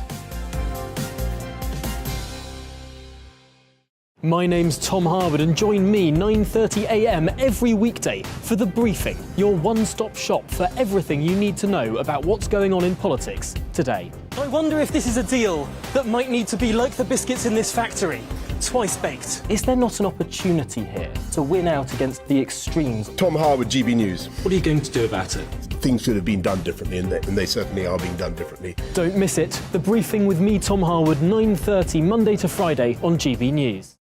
Where would you like to go? Just take me to the studio, please, mate. You know where you're going. I've got a show to do. Friday Night Feast on GB News, 7 p.m. And it's like nothing you've ever seen before. We take a different angle on the week's biggest news stories. The viewers and listeners set me some absolutely mad challenges to do. We tried to rehome a rescue dog. And yes, there's some other wacky stuff in there as well. I feel like I could take on the world.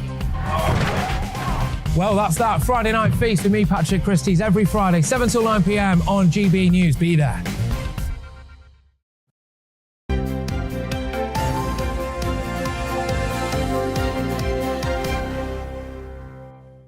7:30 morning to you, watching and listening to Breakfast with Stephen and Anne. And we're joined now by Paul Coit to take us all through the biggest sports stories of the day, and it's all about athletics at the moment. I think it is. Which I'm missing because it's on the wrong time of day for me to be watching. It should be perfect for when you're doing this shift, though. You should be at about... What time are you getting up? About 3? Yeah, 2:30. There you go. It's the big races are around 3. Yeah, but I'm getting ready and... Well, you can have it on in the background.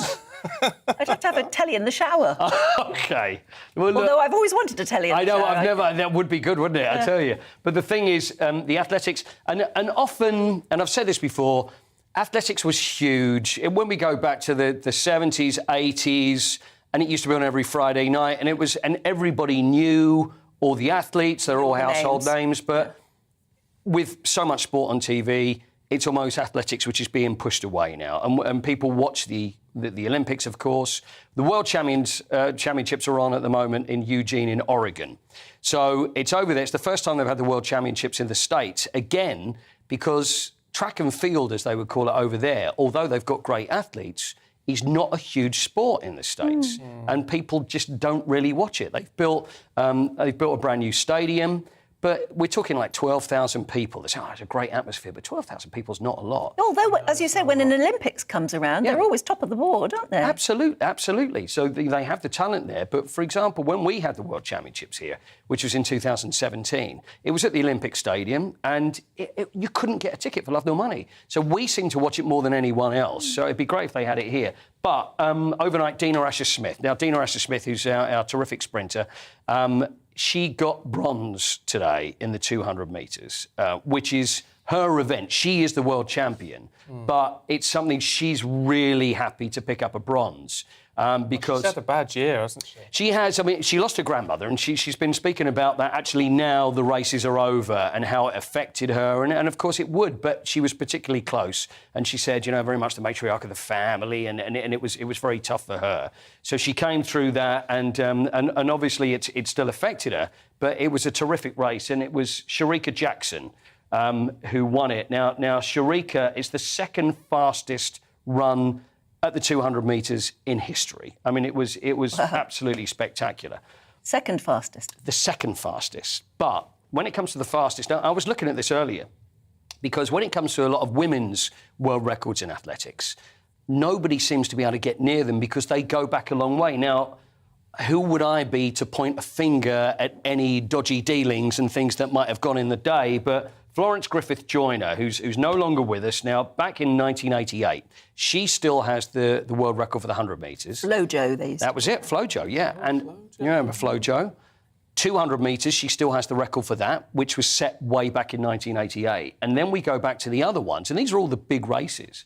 So the 400-metre world record for women is held by East German Marita Koch from 1985, so that still stands. And then you've got the 800 metres, which we've got Keely Hodgkinson going in that. She's our silver medalist.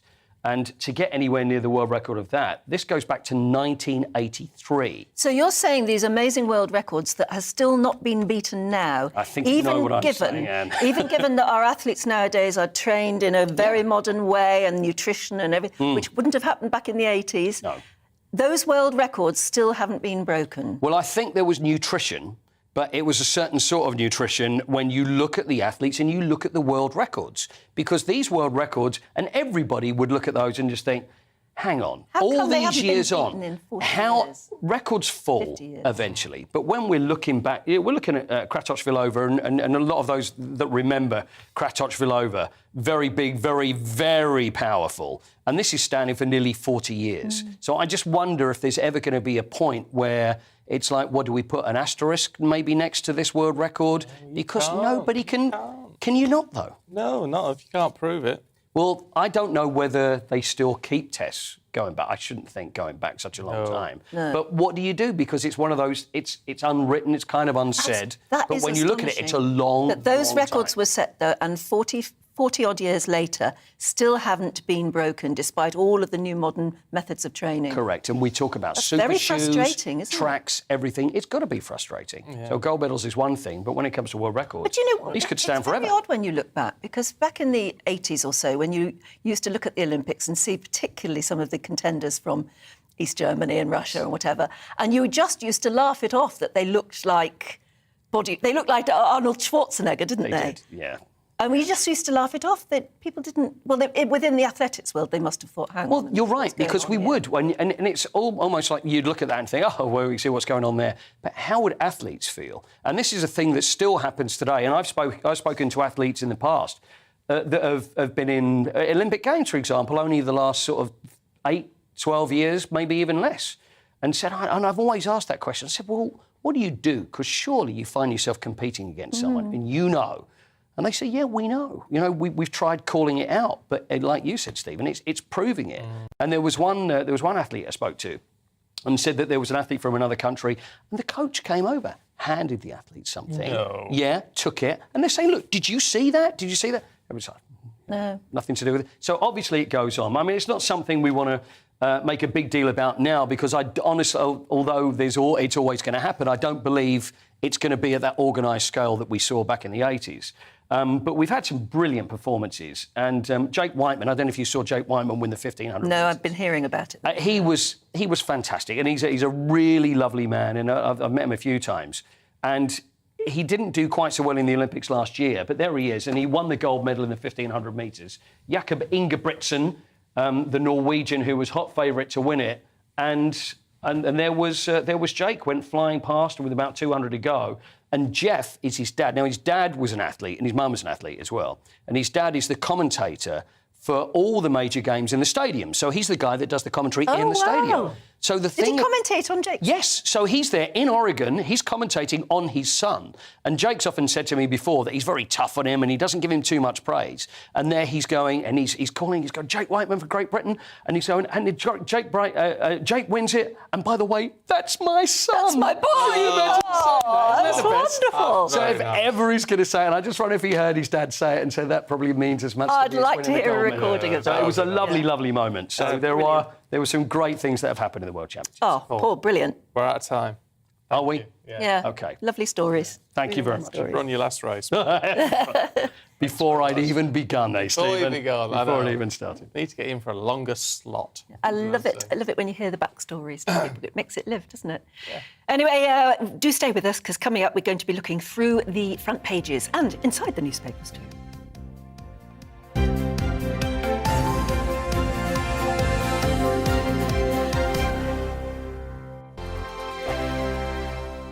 We are GB News. We're right across this great nation. On TV. On radio. On digital. Absolutely everywhere. We don't talk down to you.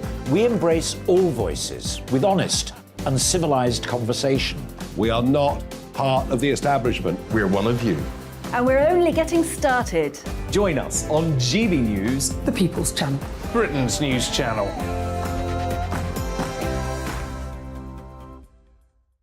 Hi there, it's Stephen and Anne.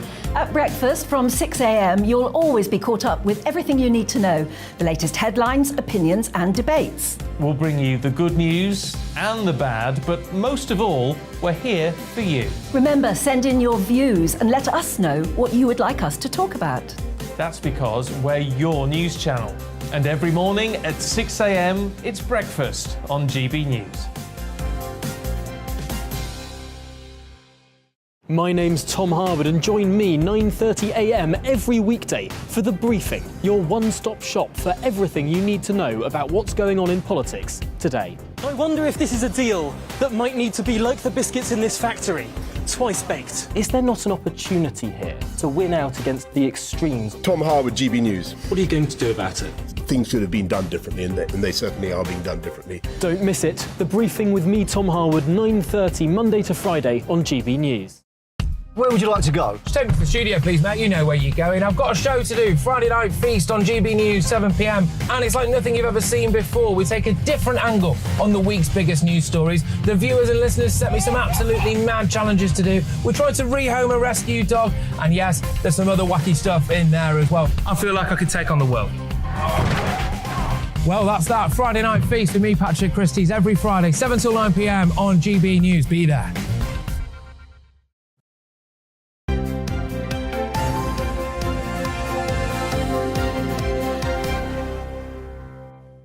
7:40 morning, this is Breakfast with Stephen and Anne. What makes you feel old?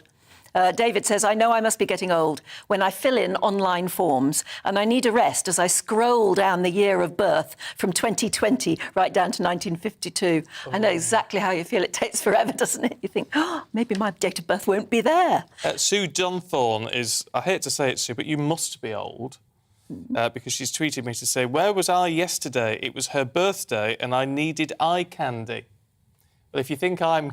Oh, you mean where were you yesterday? Yeah, where was I yesterday? Yeah. So I'm afraid, Sue, if you think I'm eye candy, that's then I'm afraid it's probably giving your age away. It is, isn't he? And Linda says, what makes me feel old is when I'm out and about and I say to someone, I need to spend a penny, and nobody knows what I'm talking about. No, really? Yeah, I need to spend 6p or something, I don't know. Well, now it's about £3.50. It probably is. Yes, it is. Pay by card if you want to go to the toilet. Inflation for you. Let's have a look at the newspapers. And in the Times this morning, Conservative leadership candidates Liz Truss and Rishi Sunak have exchanged blows over tax, as polls show that there's quite a significant lead for Liz Truss. Well, yes, the Eye says there's a Stop Truss plot as Penny Mordaunt's supporters orchestrate a revenge campaign. For the Express this morning, BBC apology over the Panorama smears, saying, we let Diana down. And the Mirror adds that the police should now charge the culprits behind the Bashir interview. Channel migrants who triggered alerts on security databases have been allowed to vanish without fingerprints or pictures being taken, according to the Mail. And the eldest son of Big Brother star Jade Goody, do you remember her? Well, he's landed a role in EastEnders. He's 19 years old now, Bobby Brazier. He joins the BBC One soap as a mischievous member of the Slater family this autumn. Slater family? Cat Slater, I've heard of. But I don't really watched EastEnders for many years. But I think it's great if he's... Yeah, good luck to him. He's been brought up well. Yes. Yeah, that's good. Now, let's have a look through the papers then with Marianne Hotter and James Bloodworth. Good to see you both again this morning. Marianne, to the Mail. Yeah, so it's a slightly misleading headline, I think, about migrants landing in Britain with guns. The actual story is about the Home Office is really bad at doing its job. This is a report written by David Neal, who is the Chief Borders Inspector. So that's an independent watchdog that's brought in by government to basically determine whether the Home Office, headed up by Priti Patel, is doing its job. And it's a damning report. He actually submitted his report back in February. 5 months ago, yeah. And it's been the sat Home on. Office, yeah, they sat on it. and published it the day that Parliament went on their summer holiday, basically. He's been in role for a year and Priti Patel has not yet made an appointment to meet him. He is the inspector for her department. So this sort of demonstrates actually what's possibly happening behind those kind of tough-talking words that she comes out with about dealing with immigration, being, you know, she's kind of got all that fire around the Rwanda. By all accounts, she's had a terrible time with the border force as well, though. People won't see her point of view or won't get on with what she tells them to do, which is why she's then accused of bullying. It's maybe not as black and white as all that. Well, I don't think bullying is ever an excuse for not getting your team on side. No, but it appears there's been a bit of a war of words. But when she's been in role for this long, and this is her department, if there were other cabinet ministers who kind of headed up this kind of disastrous delivery and performance, it's branded as poor. I mean, normally these reports are kind of choose their words quite carefully. They don't really go in for the kill, but this is terrible. And it's things like, for example, like the headline says, that detainees who came in, they're kind of logged and processed, and they're supposed to have their fingerprints taken. Well, exactly. They're supposed to have their faces taken. They're supposed to have hand over their documents so that they can be determined who they are. And then that process of working out whether they have a refugee asylum claim that needs to be processed in one particular way, whether there are other police forces perhaps elsewhere in Europe who you know need to know about these people, whether they are named on the list. Officials and deputies and ministers have been meeting with the head of border force and not. I mean, she shouldn't have to meet everybody personally, does she? This is the chief inspector of the whole department. This is the most senior person who assesses the integrity of your work. It would be absolutely normal and correct for the head of the department to meet that chief inspector. It is odd, isn't it? It's very odd. And I think it has to raise questions. Priti Patel seems to have this kind of Teflon coating that criticism like this, like evidence-based criticism, not just we don't like her, but genuinely based on the performance of the department. Lots of people, particularly GBNews viewers, I find, care a lot about immigration, care a lot about the protection and the defence. And there's no of our doubt that, I mean, you say the Daily Mail... And this is terrible. The story it's systemic is failure. misleading, but the fact is that there have been boats that have arrived with migrants with guns. And Priti Patel... And several of them have later turned up on the police database as very suspicious characters and should have been known about and yet have disappeared. Well, and that Priti Patel's department has not done anything about it. Now, there is a final bit. The spokesperson says, briefly... Just briefly. The spokesperson says, oh, yeah, we're dealing with all this. But I think we need to really see the evidence, and we need a proper response because, you know, we need those answers. Maybe we shall get one. You never know. James, let's have a look at the Times, should we? And causing offence. Oh, people like to be offended these days. They do. And but police officers have been told that they should no longer investigate people complaining about online spats complaining that they've been offended, because it shows that 120,000 people in the past 5 years, incidents have been recorded by police, even though behaviour did not meet a criminal threshold. I think this is kind of a common sense move. I mean, as you say, people like to feel offended, and offence is so subjective. So saying I'm offended, I mean, a lot of the time the only reasonable response is kind of so what. And I think this is especially important considering there's another report on page 2 of the Times, which is criminals, you know, only 5% of alleged crimes to a person are being charged a year later. So, you know, things like burglaries, sexual offences are not being followed up on properly. And perhaps part of that's because the police have been wasting so much time following up complaints about people being rude on Twitter. Well, there's been no doubt pressure on them to do so, but they've got, I mean, you've got to prioritise and guess they've, you know, a Twitter spat, as horrible as they can be, actually, at times. But no, you're not talking criminal offence. Yeah, I mean, there are some in some cases you might be, I suppose. Well, if it's harassment. I mean, there are things that are illegal in offline, so things like harassment or you know, incitement of violence, for example. But those things are already crimes. It's this idea that... So at the moment you have you've had people who've... the police have to investigate every incident where someone perceives hostility on the basis of race, religion, disability. And even if there's no one's charged with anything, those records can still show up on someone's DBS check. So you could effectively be rejected for a job based on someone's malicious complaint about you. No, that's interesting. Oh, well. So, statement of the obvious. in a way. Marianne, badgers? Yeah, are you ready? Yeah, go on. I find this kind of a charming and strange story. A lady called Anne Mathers, who lives in Dudley in West Midlands, has a garden, lovely flower beds, all the rest of it. She keeps getting badgers, what she describes as fly-tipping human remains on her lawn, because they go into the cemetery next door, dig up skulls, and then plonk them in her flower beds or on her grass. And she's like, what do I do We're now? even seeing a picture of a skull in her... Someone's skull. Lettuce So she plantation. says it's been going on for a year, and there's nothing that they can do about it for now because the badgers are breeding and they're protected wildlife. So Anne just has to, like, collect up the bits of bones and leave them carefully. And then, I mean, it's not a kind of a health risk or anything. They're dry bones, but it is odd. I mean, presumably they must be. I mean, look a bit at the amusing. size of them in that picture. They're old. Yeah, and so when she first found a human skull in her garden, she called the police because she thought maybe this was a murder victim that they'd discovered, the badgers had discovered. But now it turns out that, unfortunately, fortunately, it's not a murder victim, but obviously potentially distressing for people if they think that their loved ones are getting dug up by badgers. I just sort of think it's the process of nature. Well, that's what I think. It's a process of nature. You get buried and you are returned to the earth, and that means... Yeah, but you end up in her garden. Yeah, but animals, are, you're going to get, eaten and all the rest of it, and that's... I want to be buried because of that. I don't want to be cremated. I find that a bit odd, but getting buried and eaten by the worms, I'm well up for that. And then dug up again by badgers. Well, I'm an archaeologist, so I don't mind getting dug up again and examined. I don't mind that as a story. I think that's it's kind of funny and weird, isn't it? So sorry, Anne, but yeah, that would freak me out. Getting up in the morning, going out into the garden and seeing a skull there. Makes gardening a bit more interesting, doesn't it? Now, Kylie Jenner, she's caused a bit of controversy by hopping on a plane. Yeah, 17-minute flight on a private jet. I mean, why would you? I think it's...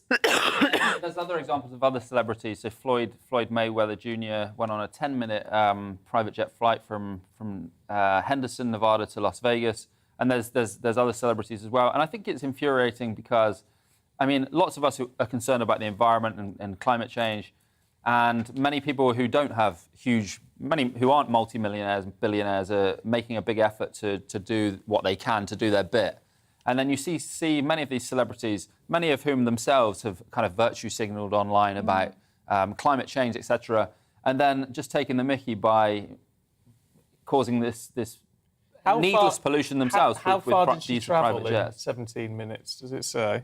Can't be very far. It says it would have taken 40 minutes in a car. 40 minutes? Yeah. Oh, right, so it's less. So just over half the journey time. Yeah, exactly. But it would have emitted about a tonne of carbon dioxide, which is about a quarter of the average global person's emissions in a year. 17 minutes, it says. Yeah, it's just not on, really. It's disgusting. It's just more money than sense, that one. Yes, it is. There are a lot of those about, aren't there? Marianne, James, thank you. We shall catch up with you both in the next hour. And it's now time for On Your Doorstep.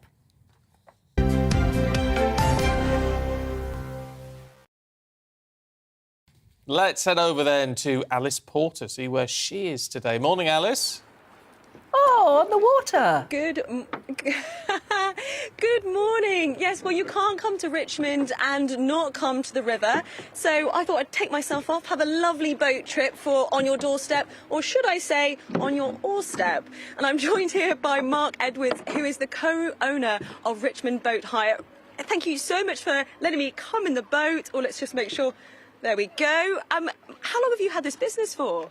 I started here as a lad in 1971.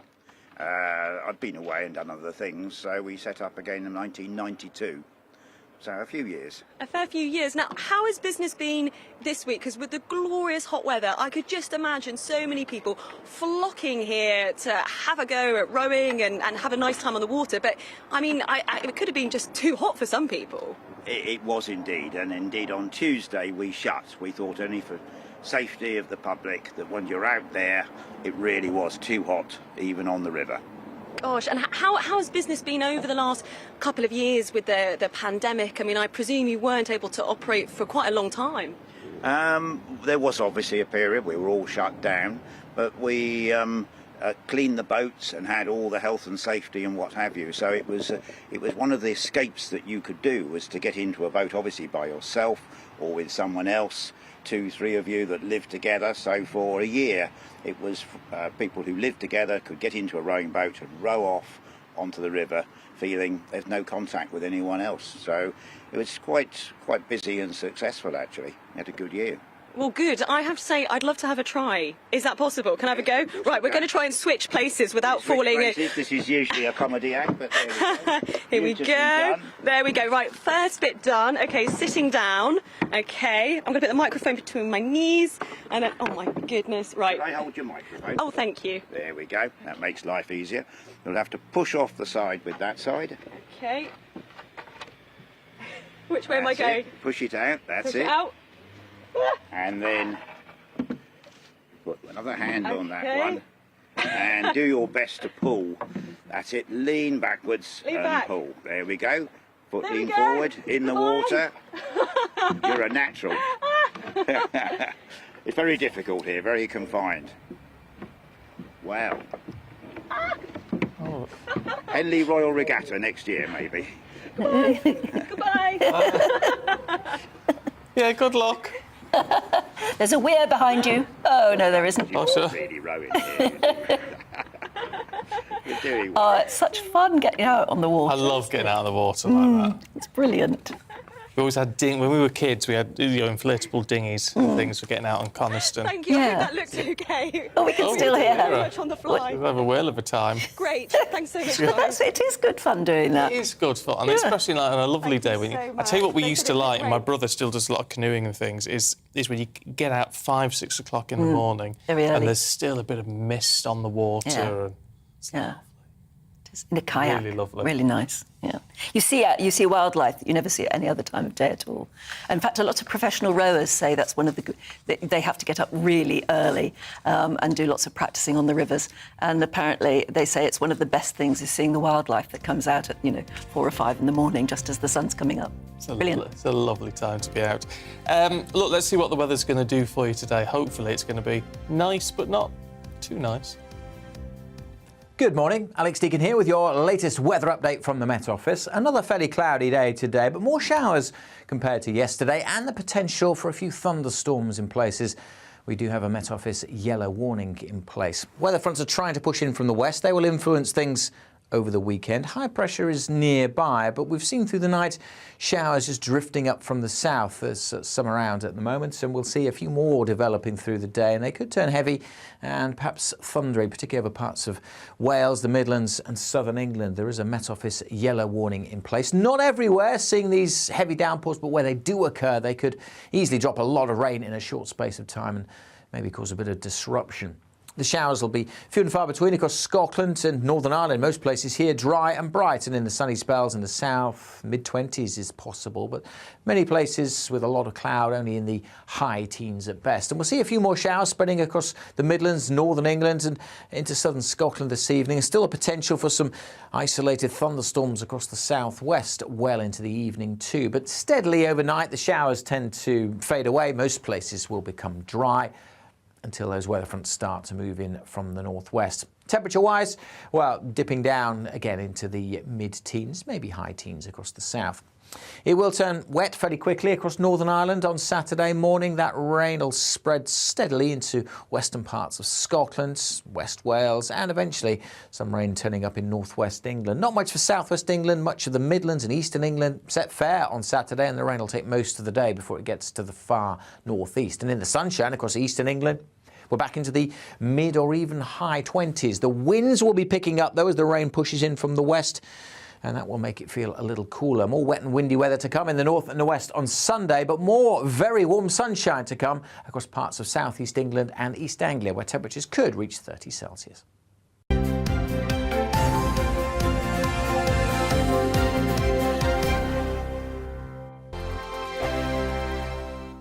We are GB News. We're right across this great nation. On TV. On radio. On digital. Absolutely everywhere. We don't talk down to you. We embrace all voices with honest and civilised conversation. We are not part of the establishment. We're one of you. And we're only getting started. Join us on GB News, The People's Channel. Britain's news channel.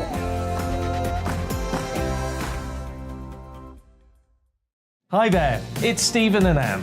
At breakfast from 6 a.m, you'll always be caught up with everything you need to know, the latest headlines, opinions and debates. We'll bring you the good news and the bad, but most of all, we're here for you. Remember, send in your views and let us know what you would like us to talk about. That's because we're your news channel.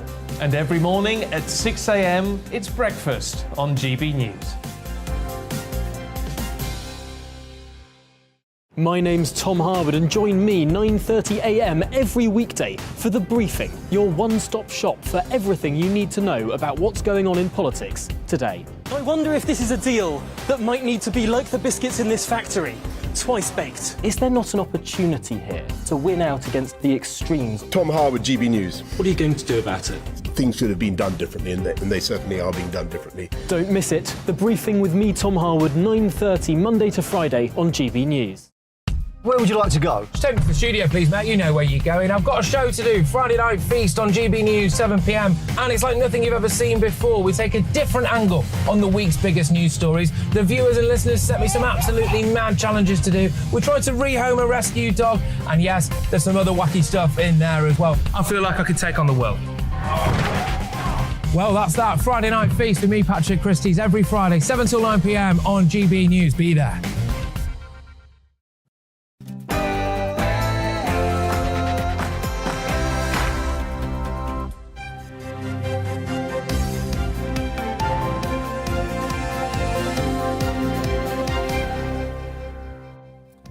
A taxing issue. Leadership hopeful Rishi Sunak brands Liz Truss's tax cuts as misleading, saying increasing the national debt would not be moral.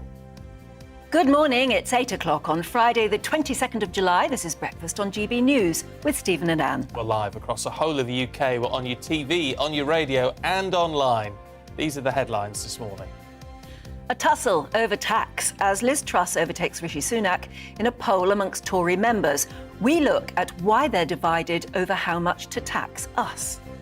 The brother of Princess Diana, Earl Spencer, calls for criminal charges to be brought against those at the BBC responsible for fabricated allegations in order to secure the infamous Panorama interview with the Princess of Wales.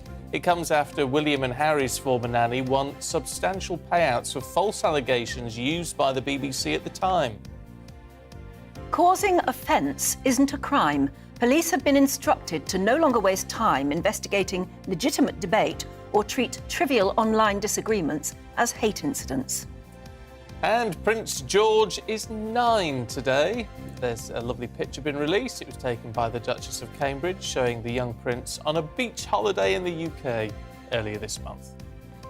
As ever, we're going to give you a full run-through of today's newspapers. And remember, we want to hear from you. So do join in any of our discussions by emailing gbviews@gbnews.uk.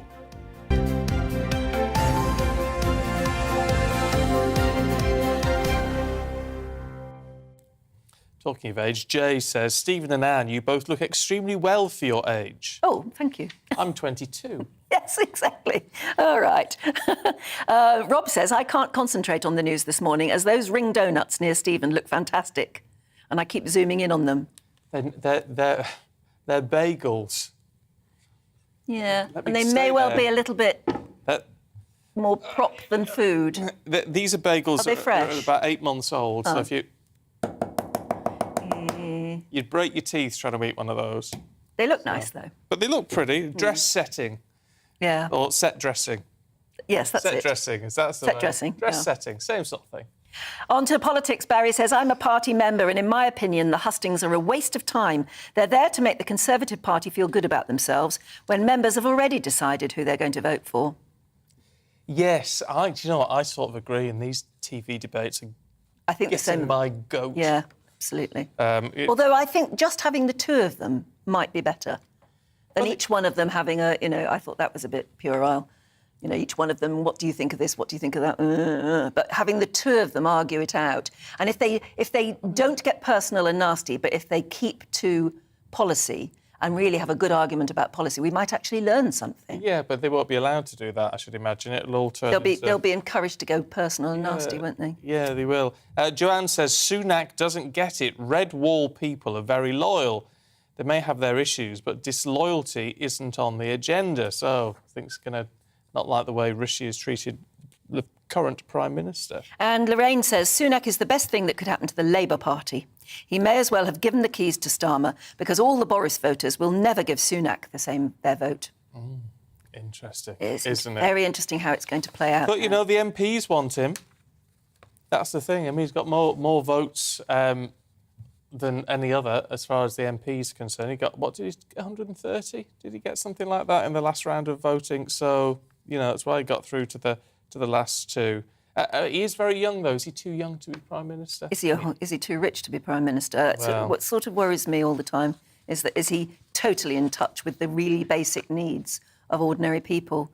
David says this leadership contest is a disaster for the Tories. They should have stood by Boris, but instead they're hanging their dirty washing out in public. Ousting Boris has been a gift to the opposition. To win a general election, you need charisma, and Boris, despite his shortcomings, has it in bucketfuls. I wonder if charisma is... Things work in cycles. Is it time for... have we gone past charisma now? Is it time for ordinariness again and sensibility? Maybe. I don't know. It's interesting that the Daily Mail has done its own poll, and they say that 73% of their readers want Boris to stay as Prime Minister. But you see, that's a totally pointless It's poll. not going to happen.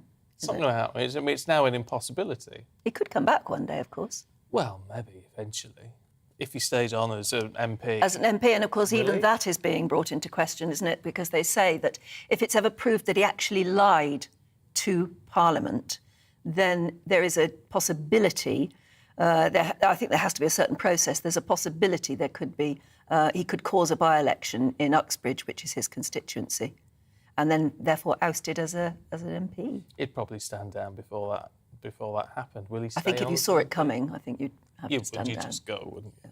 You would just go. Which seems to be the way now. I mean, Theresa May's still there, but, you know, a lot of previous MPs, PMs have now just went. I mean, David Cameron literally walked out that day. Did his last PMQs, whatever, and literally walked out of the building, never to return. Do past Prime Ministers always get offered a peerage? Not always. John Major hasn't got one. Tony Blair hasn't got one.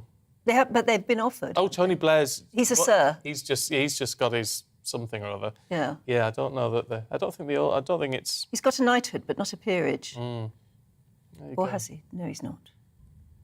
So That's not Lord Blair, is he? No, he's not. No, he's not, no. But he's just done the whole Knight of the Garter thing round Windsor, hasn't he? As has John Major. Yeah, so there you go. That's one way of looking at it. Just got to say on the age thing, Chris says, what makes me feel old is our granddaughter telling me that our 9-month-old great-grandson has more teeth than me. Oh, that's something only children would say and be forgiven for.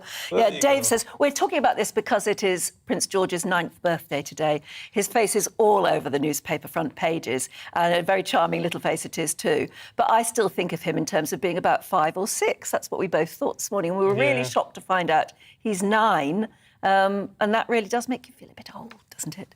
Dave says, it seems only a short while ago I was holding my grandson in my arms shortly after his birth.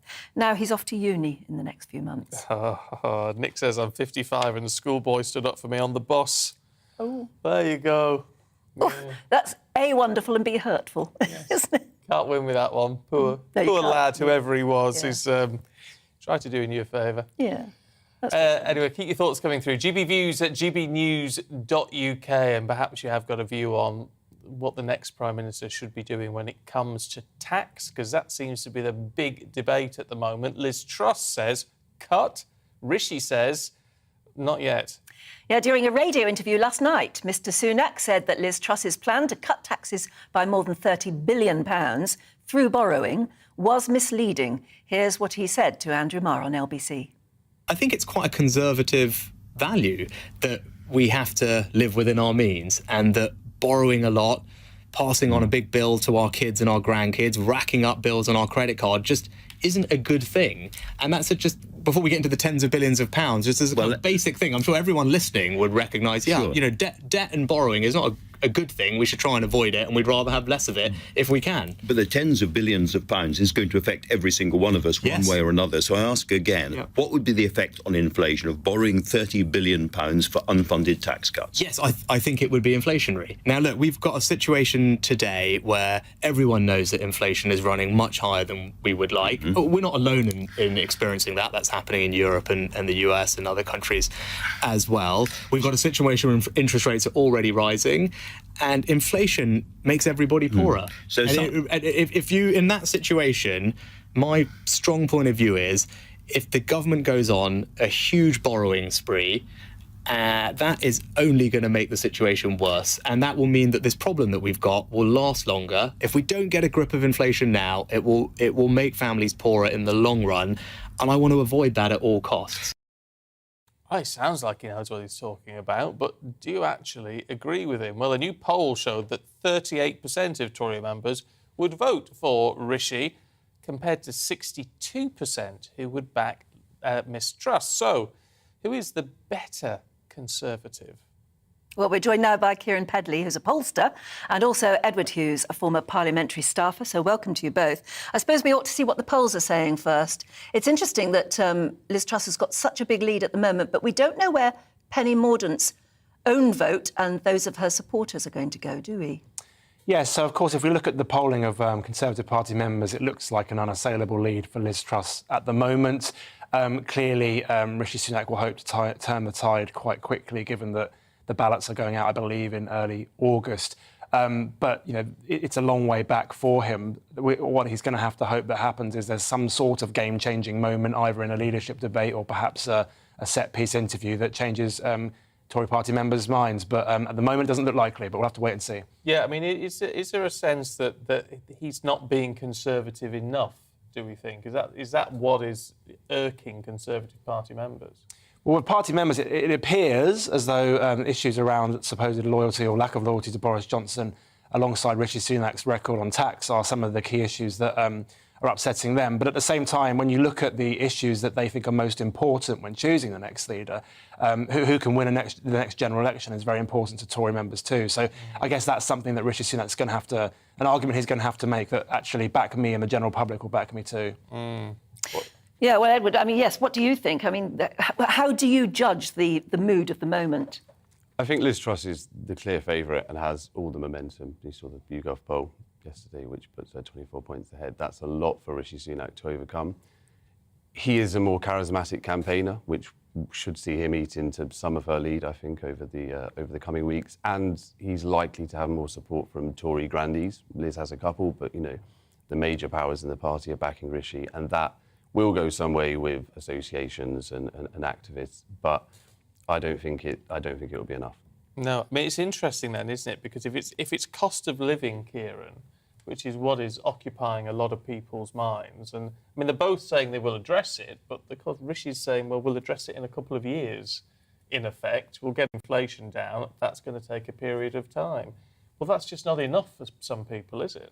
Well, fundamentally, there's going to be an argument in the Conservative Party about the primacy of dealing with inflation versus immediate tax cuts. But you're right, when we ask voters what are the most important issues facing your lives, what do you want to hear more about from the candidates, the top two issues that come out very, very clearly are cost of living. 58% say that that's something they want to hear more about from the candidates, but also public services as well. So 42% say that's important to them.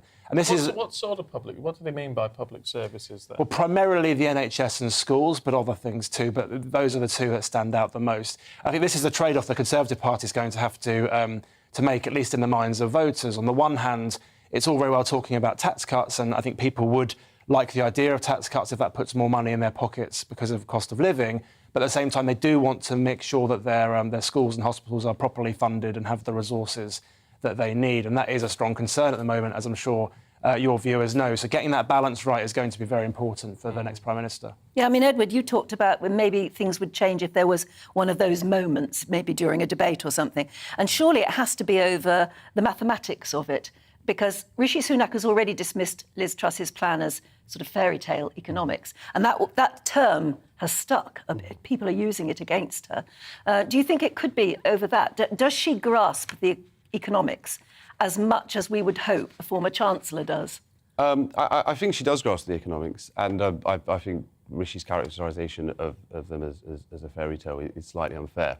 But this has stuck, you're right, and she will certainly have to make a strong case of, how these are going to be funded, whether it's going to come from spending cuts, which she said she won't do. So there definitely is going to have to be a clear outline of how we are going to pay for this. But, there's some weeks to do that. How much boils down to what is perceived as being a Conservative leader? Because what intrigues me with a lot of this is people tend to be saying we want to get back to proper Conservative Party policies. Again, that's coming from the same people who say we should never have got rid of Boris Johnson, who, of course, was not particularly conservative in the policy that he was pursuing. Yeah, I think this really represents a rift that's been growing in the Conservative Party probably since the election of Thatcher, right, which is that, there is a huge faction of the party that, are broadly one nation and believe in that kind of conservatism, and then there's another large faction who are, for the most part, classically liberal and Thatcherite, and that's been a rift for some time, but it's never really been reflected in the leadership election. Previously, it's been much more sort of personality contest. So it will be interesting to see which way they go. Seeing that play out. In terms of, because crucially in all of this, it is about who is going to appeal at the next general election, as you mentioned before, Kieran. But what do the polls say about that? I mean, I know Rishi is charismatic. Is he far ahead in those polls as to who they think could beat Labour at the next election? So if we look at the general public as a whole, I think it's fair to say that Rishi Sunak has a slight advantage over Liz Truss, but it doesn't seem to be sort of rock solid. It's not an overwhelming advantage. So to put some numbers to that, when we ask the public who do you think is most likely to win a general election, we find that 36% say Rishi Sunak, 19% say Liz Truss. So that is a strong lead for Sunak there. What are the other percentage saying? Well, this is what I was going to get to. So that 45% say they can't pick between the two candidates or they don't know. And so I suppose there's two ways of looking at that. Similarly, when we ask whether Liz Truss and Rishi Sunak would make a good Prime Minister, 38% say Rishi Sunak would make a good Prime Minister, 31% say Liz Truss. So again, an advantage for Rishi Sunak. But actually, since the middle of July, Liz Truss has had a 7 percentage point increase in her numbers. She was down at 24%. So I guess if you look at the numbers, slight advantage for Rishi Sunak, but Liz Truss somewhat catching up, and she is less well known than him, and this isn't necessarily an overwhelming advantage that makes you think, oh, there's only Rishi Sunak can win a general election and Liz Truss can't. And I think fundamentally the final point I would make is that when it comes to it, it's going to who wins the next general election will come down to the record of the new Prime Minister in office, rather than necessarily any preconceived notion of electability now. Yeah, that's a very good point. And they won't have that long to make a mark, though, will they? I mean, time flies in politics. They'll only have a year and a bit, really, before we start thinking of the next general election. And then they've got to decide exactly when to call it, too, haven't they? Very interesting times. Thank you very much, both. Thank you. Thank you very much for your views on this. Alfred says, Liz is on the money. It's important to remove those taxes that inhibit growth. Wealth has to be created before it can be distributed, and you cannot create wealth by taxing companies to the hilt and making them uncompetitive. Rishi has been asleep at the wheel. Interesting. I mean, what's always fascinating with your views is you always come at it from slightly different perspectives, which is what they should be listening to. Let's hope they are. GBviews at gbnews.uk. At 8:17, let's bring you up to date with some of the headlines then. As we've been talking about, Liz Truss has widened her lead over Rishi Sunak in the race to replace Boris Johnson. A new poll of Tory members by YouGov put the Foreign Secretary 24 points ahead of the former Chancellor just a day after the pair made it through to the final runoff in the leadership contest. Meanwhile, US President Joe Biden says he's doing great and keeping busy after testing positive for COVID-19. Mr. Biden, who's nearly 80, says his symptoms are mild and he'll continue to work in isolation for the next 5 days until he tests negative. Commemorations have been taking place in Belfast to mark 50 years since Bloody Friday. 9 people were killed, more than 130 injured in about 20 bombings by the IRA during a single day in 1972. And a new photograph of Prince George has been released today to celebrate his 9th birthday. In the snap taken by his mother, the Duchess of Cambridge, the future king is wearing a polo shirt and a beaming smile.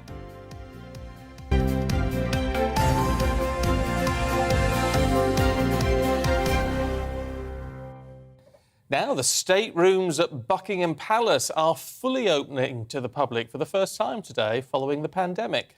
A special display of the Queen's personal jewellery and some of the first official photographs of her as sovereign are included in this exhibition to mark Her Majesty's Platinum Jubilee. Our royal reporter Cameron Walker was given access. It's a building recognised by millions of people around the world. Buckingham Palace, the beating heart of the British monarchy, draws tourists and their much-needed funds into the country. It's one of the most iconic landmarks that I know of. The architecture is something that I really admire. We're from Argentina, so we've never had like a queen or a king. Yeah. But still, it's like so interesting. We're very patriotic, so we decided to have a walk down and see the palace while we're here. In Norway, we have our own royal family, so it's quite fun to see the differences. For the first time since the pandemic, Buckingham Palace is fully opening the staterooms to the paying public. A chance to step into the home of royalty dating back to the time of Queen Victoria. This year, her great-great-granddaughter is marking her Platinum Jubilee. 70 years of service to the nation, much of it centred around this royal court. In the ball supper room, jewels from the Queen's personal collection and photos used to depict the pre-crowned Queen on coins and stamps are on display. Caroline de Guito is the curator. It's a really wonderful opportunity for our visitors to Buckingham Palace to get up very, very close to these jewels. They're very rarely displayed in public, but Her Majesty does wear them quite regularly. And so it's a wonderful opportunity to see them and to see the detail in these historic pieces. The Royal Collection Trust faced losses of £15 million last year. The traditional summer opening at Buckingham Palace was cancelled for a second year in a row. But the gradual easing of COVID restrictions allows picnickers into the garden, and other royal buildings were reopened with social distancing. Sales from Platinum Jubilee souvenirs and a full reopening this summer is expected to boost their bank account. From a financial perspective, yes, it's those visitors are of course incredibly valuable to us and very, very welcome. The Queen is expected to spend the summer break at her private Balmoral estate in Aberdeenshire, but this could be interrupted when Boris Johnson formally resigns. Buckingham Palace will remain open to the public until October, where the Queen traditionally appoints her new Prime Minister. Cameron Walker, GB News, at Buckingham Palace. Lovely. It's the jewels, it's the sparkle. It is. It's the diamonds that does it. It's always the diamonds. It's always the diamonds that do it. We've got much more to come for you in a couple of minutes, including a bumper payout for former royal nanny Tiggy Leg Burke. Good morning, Alex Deakin here with your latest weather update from the Met Office. Another fairly cloudy day today, but more showers compared to yesterday and the potential for a few thunderstorms in places. We do have a Met Office yellow warning in place. Weather fronts are trying to push in from the west. They will influence things over the weekend. High pressure is nearby, but we've seen through the night showers just drifting up from the south. There's some around at the moment, and we'll see a few more developing through the day, and they could turn heavy and perhaps thundery, particularly over parts of Wales, the Midlands and southern England. There is a Met Office yellow warning in place. Not everywhere seeing these heavy downpours, but where they do occur, they could easily drop a lot of rain in a short space of time and maybe cause a bit of disruption. The showers will be few and far between across Scotland and Northern Ireland. Most places here dry and bright, and in the sunny spells in the south, mid-20s is possible, but many places with a lot of cloud, only in the high teens at best. And we'll see a few more showers spreading across the Midlands, Northern England and into southern Scotland this evening. And still a potential for some isolated thunderstorms across the southwest well into the evening too. But steadily overnight, the showers tend to fade away. Most places will become dry until those weather fronts start to move in from the northwest. Temperature-wise, well, dipping down again into the mid-teens, maybe high teens across the south.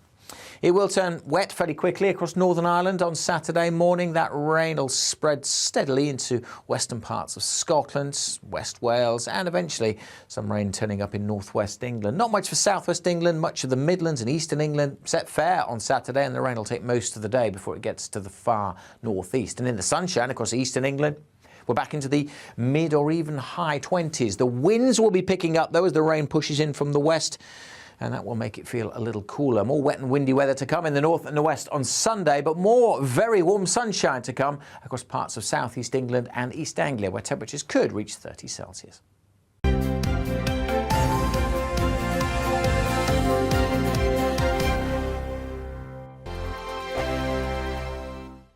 We are GB News. We're right across this great nation. On TV. On radio. On digital. Absolutely everywhere. We don't talk down to you.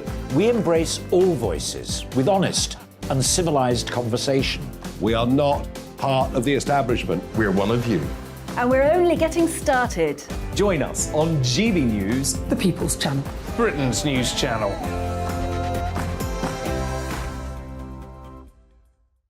Hi there, it's Stephen and Anne. At breakfast from 6 a.m, you'll always be caught up with everything you need to know, the latest headlines, opinions and debates. We'll bring you the good news and the bad, but most of all, we're here for you. Remember, send in your views and let us know what you would like us to talk about. That's because we're your news channel. And every morning at 6 a.m, it's breakfast on GB News. My name's Tom Harwood and join me 9:30 a.m. every weekday for The Briefing, your one-stop shop for everything you need to know about what's going on in politics today. I wonder if this is a deal that might need to be like the biscuits in this factory, twice baked. Is there not an opportunity here to win out against the extremes? Tom Harwood, GB News. What are you going to do about it? Things should have been done differently, and they certainly are being done differently. Don't miss it. The Briefing with me, Tom Harwood, 9:30 Monday to Friday on GB News. Where would you like to go? Just take me to the studio, please, mate. You know where you're going. I've got a show to do. Friday Night Feast on GB News, 7 p.m. And it's like nothing you've ever seen before. We take a different angle on the week's biggest news stories. The viewers and listeners set me some absolutely mad challenges to do. We tried to rehome a rescue dog. And yes, there's some other wacky stuff in there as well. I feel like I could take on the world. Well, that's that. Friday Night Feast with me, Patrick Christie's, every Friday, 7 till 9 p.m. on GB News. Be there.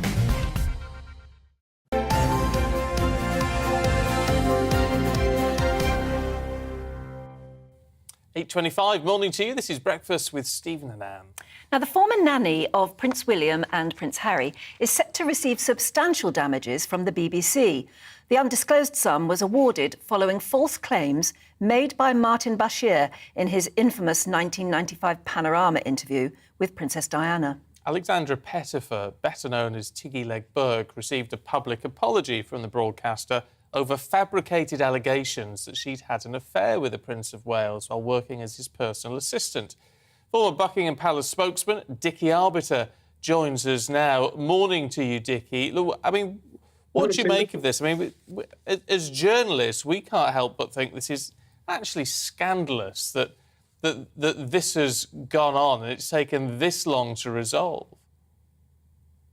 It's shameful that it has taken the BBC 27 years to give an apology to Tiggy Leg Burke, and the fact that she actually had to go to court for it and expose some of her personal details. The whole thing is shameful. It almost permeates as an arrogance on the higher levels of the BBC, thinking that they could actually get away with it. And quite frankly, I think Lord Dyson did ask a lot of questions in his investigation, but still questions need to be answered by the very people who were on the watch at the time. DG John Burt, head of news Tony Hall, they still need to come up with how Martin Bashir, a second-grade reporter on Panorama, managed to get such an exclusive interview. What did he provide to Diana? What sort of papers did he have? We know that they were all fake. Were they fakes from graphic artists, or were they all faked up from legitimate documents? We still need to find out. But it is shameful, the whole sorry episode. There are some people, and indeed we spoke to one earlier on in the programme, who will say that, OK, if the interview was procured deceitfully, that's one thing, but Princess Diana still said what she said in that interview, and that should still stand. And they're confounded that the BBC have agreed now to actually sort of say it will never, ever be aired again. Well, I think they're absolutely right in saying it shouldn't be aired again, and I'm not sure that Diana would have said what she did say in the interview had she not been presented with certain papers, allegations that her staff were spying on her, allegations that Secret Service was spying on her. Many times, apartments 8 and 9 were swept by the security services to find No bugs whatsoever.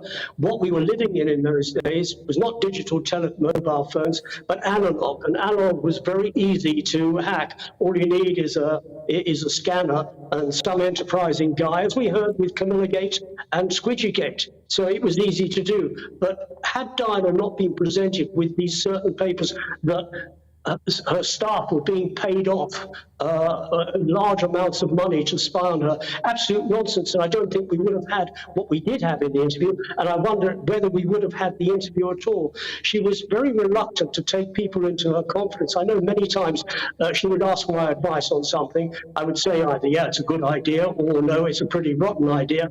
And if it was a rotten idea, she wouldn't talk to me for 2 weeks, and after a couple of weeks, she'd phone up and say, would I do X, Y, Z, and we were back on a roll again. So she did ask advice, but on this particular incident, she didn't ask advice. What do you make of Earl Spencer's comments? He wants to see some criminal prosecutions here. I think it's a very good question. I'm not sure who has committed the crime. The documents that were faked up, were they done entirely by a graphic artist, Martin Wiesler, or were they documents, legitimate documents, faked up to make it look as though Diana's staff were being paid to spy on her? That needs to be gone into. Unfortunately, we have a police force today that seem incapable of investigating properly. So who's going to do the investigation remains to be seen. But I think Lord Spencer has a legitimate case. It's not gone away yet, and BBC need still to answer a lot of questions. What is quite interesting, at the time, with the watch of Messrs. Burt and Hall, the person that they actually kept out of the loop altogether was the chairman of the BBC, Duke Hussey. Why? Because his wife was a lady-in-waiting to the Queen, which is why he was kept in the sidelines. Steve Hewlett, unfortunately, died in 2017. He's not here to answer the questions. But whenever he was questioned, he actually, I know on a number of occasions I questioned him about him, and I was subjected to verbal bullying. So there's still a lot of questions to be asked, a lot of answers needed, and I think Lord Spencer is on the right track. I mean, we're told that Martin Bashir is not well, but nevertheless, surely questions need to be asked of where he is and what he thinks and what his defence would be against allegations that he was deceitful. Absolutely, he needs to be questioned. I think the not well is wearing a bit thin. He was very well to do the interview. He was very well subsequently. He was very well when he was given another job by Tony Hall as religious affairs correspondent. But all of a sudden, this comes crashing down, and he's now unwell. He does need to be questioned. OK. Meanwhile, on another matter, Dickie, Duke of Sussex is going to find out today if he can challenge the Home Office over those security arrangements. He wanted to pay for the police security whilst he was visiting in the UK. I mean, what do you expect the outcome here to be? I mean, whichever way it goes, unfortunately for him and his family, it's not covering them in any glory. Well, I think the government need a robust announcement today. The police forces and the security forces are not for hire in private security. If he wants private security, then hire private security. But the police force, security services, whatever, MI5, whatever you want to name them, are not for personal hire. They are there to protect on the advice of COBRA, on the advice of the Home Office, and the advice of the security services. And I would think that the answer would be, and I'd be very surprised if they go with the Duke of Sussex, our forces are not for hire. It's like the military. Our military are not for hire. Our military are there to defend us, not to protect individuals. And of course, given the circumstances in which we're talking to you today, you can't help thinking, what would Princess Diana think of all this? I wonder what she would advise her youngest son. If Princess Diana was alive today, we wouldn't be going through any of this. She had her head screwed on the right way. She was very practical. She was very sensible. I'm going to stick my neck out here, and I doubt Harry would have married Meghan, because Harry wouldn't have been in the state he was in as a result of his mother's death. He would have taken a completely different course, and he would still be here working in support of the Queen. OK. That's sad. Interesting view. Look, Dickie, as always, it's good to talk to you. Thanks very much. Thank you. Yeah. Thanks, Steve. You always wonder how things... Thank you. You wonder how things would have turned out had life been different, but you can talk to yourself with that, can't you? Well, you can. You can. And, you know, I know people don't like Meghan particularly, but I just want them to be, you know, I just wish they could just be happy. Calm down. Well, calm down. Stop the war of words. You know, just get on with like life and be happy. You can't. You've got to wish that on everybody, surely. Though I know some people aren't quite as charitable as. Well, there wouldn't be any need to be vitriolic, would there, if everything could just calm down? Take a step back. Yeah. Look, we're going to have a look through the papers for you in just a couple of minutes, so don't go anywhere.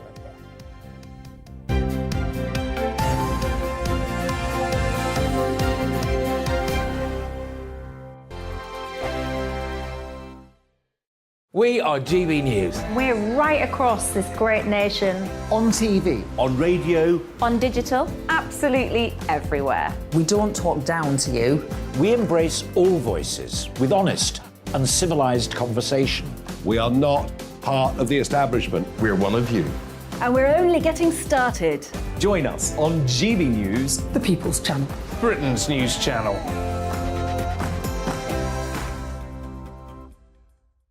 Hi there, it's Stephen and Anne. At breakfast from 6 a.m, you'll always be caught up with everything you need to know, the latest headlines, opinions and debates. We'll bring you the good news and the bad, but most of all, we're here for you. Remember, send in your views and let us know what you would like us to talk about. That's because we're your news channel. And every morning at 6 a.m, it's breakfast on GB News. My name's Tom Harwood and join me 9:30 a.m. every weekday for The Briefing, your one-stop shop for everything you need to know about what's going on in politics today. I wonder if this is a deal that might need to be like the biscuits in this factory, twice baked. Is there not an opportunity here to win out against the extremes? Tom Harwood, GB News. What are you going to do about it? Things should have been done differently, and they certainly are being done differently. Don't miss it. The Briefing with me, Tom Harwood, 9:30 Monday to Friday on GB News.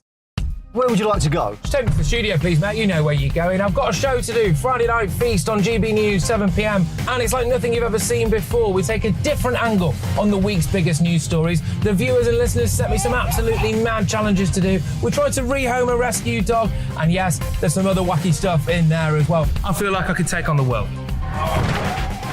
Well, that's that. Friday Night Feast with me, Patrick Christie's, every Friday, 7 till 9 p.m. on GB News. Be there.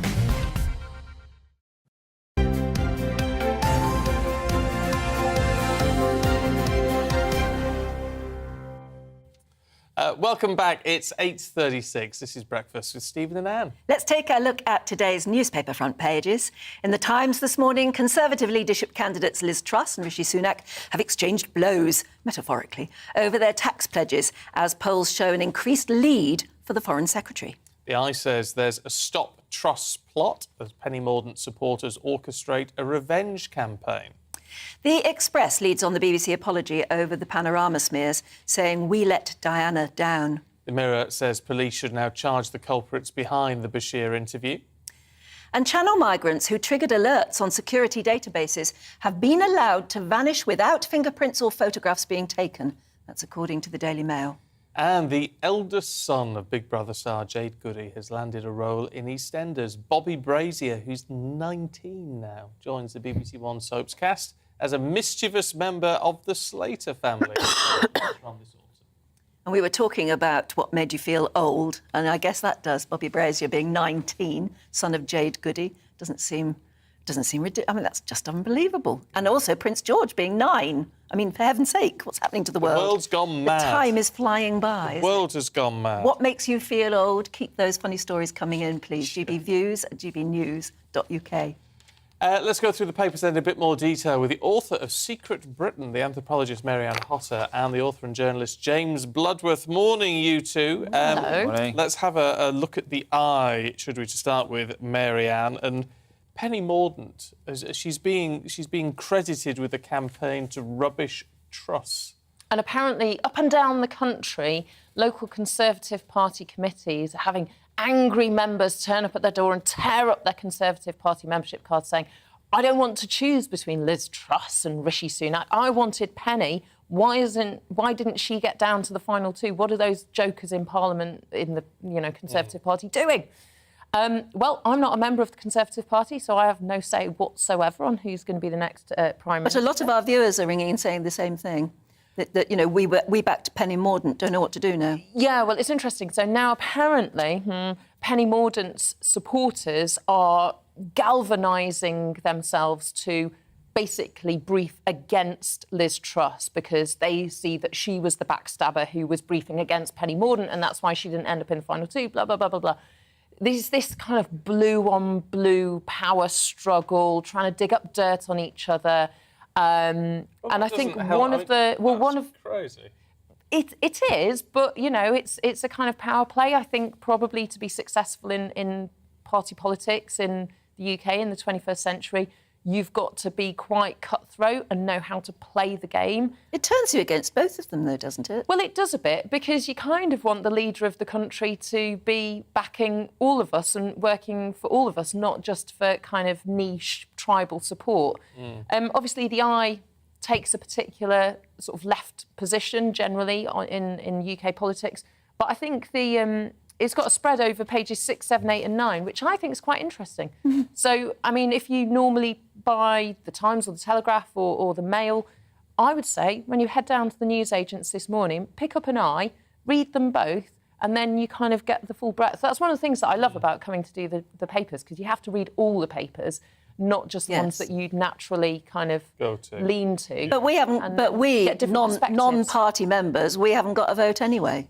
We haven't, although I guess to some extent, Conservative Party members might care what the broader public conversation and feelings about the two people are, and about what policy. I mean, Liz Truss and Rishi Sunak, this is possibly a little naive, but they might care what the public think about their policies as well.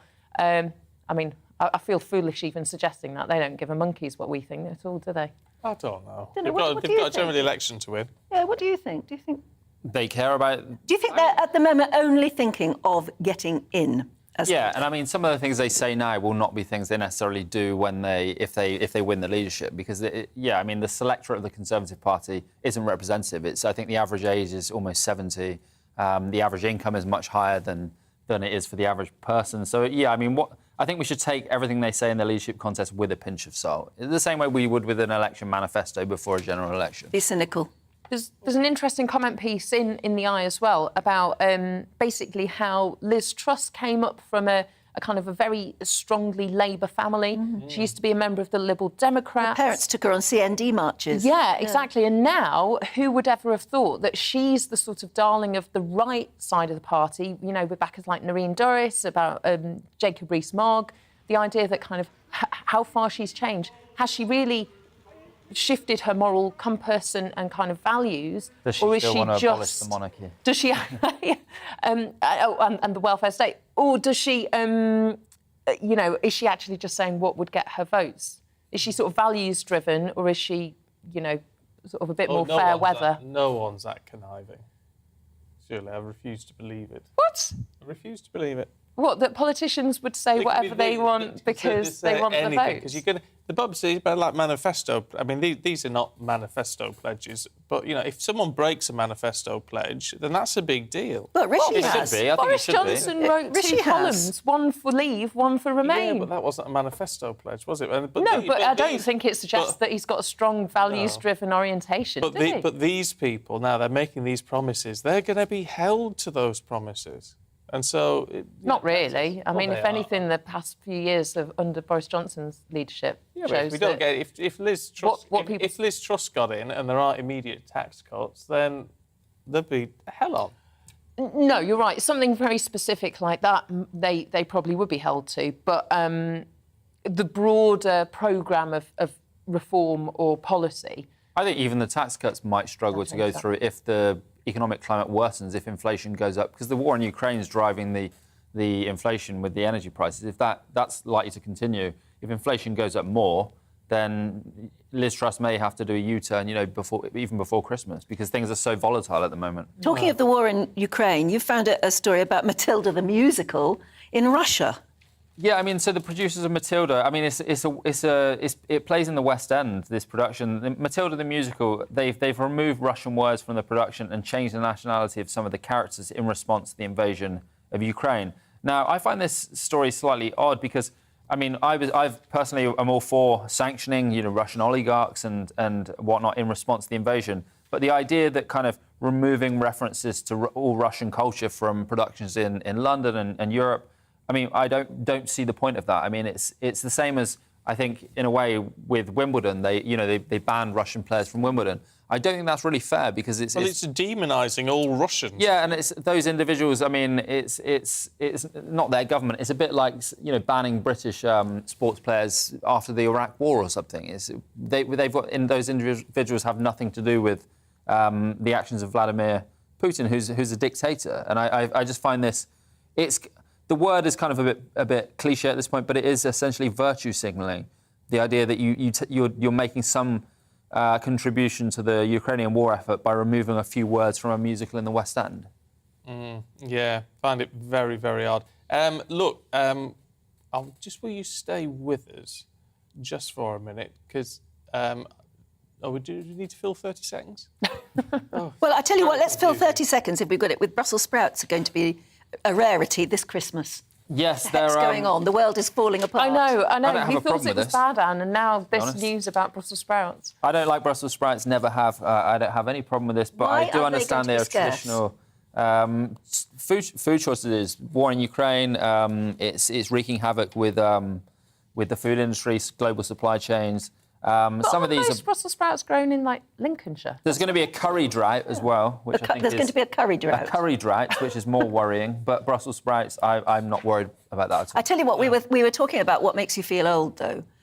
And what makes you certainly feel old is when you get to the point where you like Brussels sprouts. Oh, I love Brussels sprouts. Me too, I love them. But I didn't when I was a kid. No, you hate them as children. I think some people have that bitter taste receptor, and some people don't. And your tolerance for that bitter taste increases as you get older.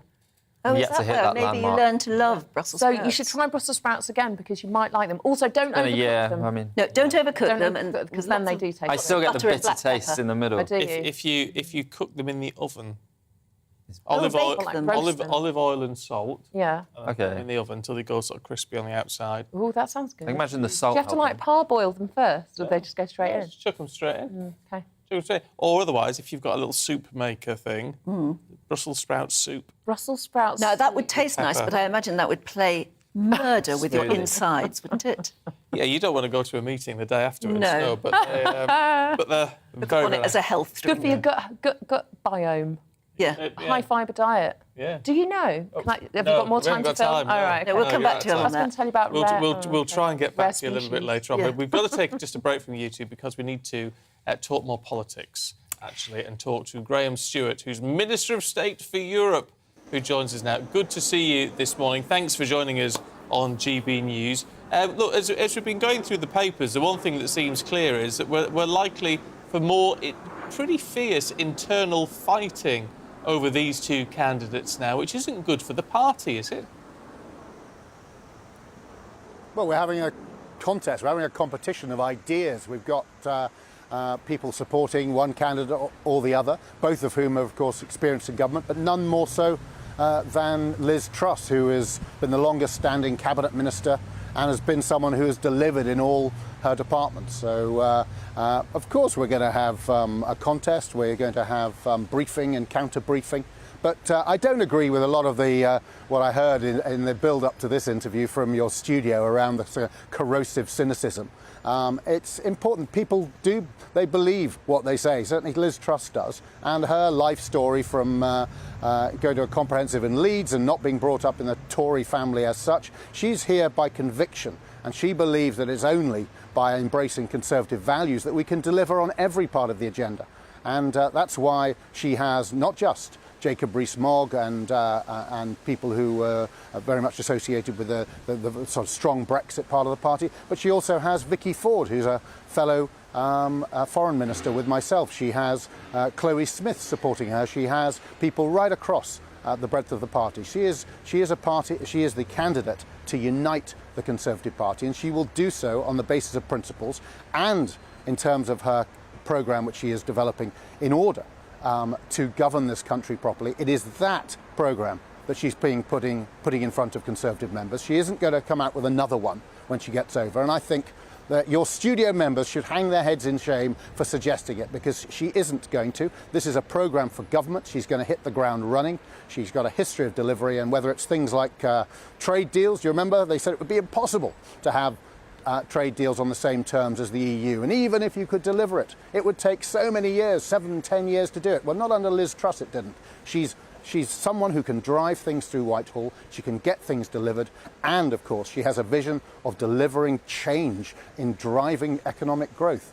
Rishi Sunak has, of course, has many merits, but he proposes, I think, as a former investment minister, the worst possible time to stick up the national insurance rise, hurting families, and put up corporation tax to 25%. It's like putting an enormous sign up on Britain to the rest of the world saying closed for business. We need foreign direct investment. We need the jobs that comes with it, the prosperity, the growth. That's what Liz offers. It's a really optimistic, go-ahead, aspiration nation that she's seeking to build, and I think it's her positivity and her confidence in this country and her belief in the values and principles that lie behind her programme that mean that at the moment, and we've got a long way to go, that she's carrying so many Conservative Party members with her.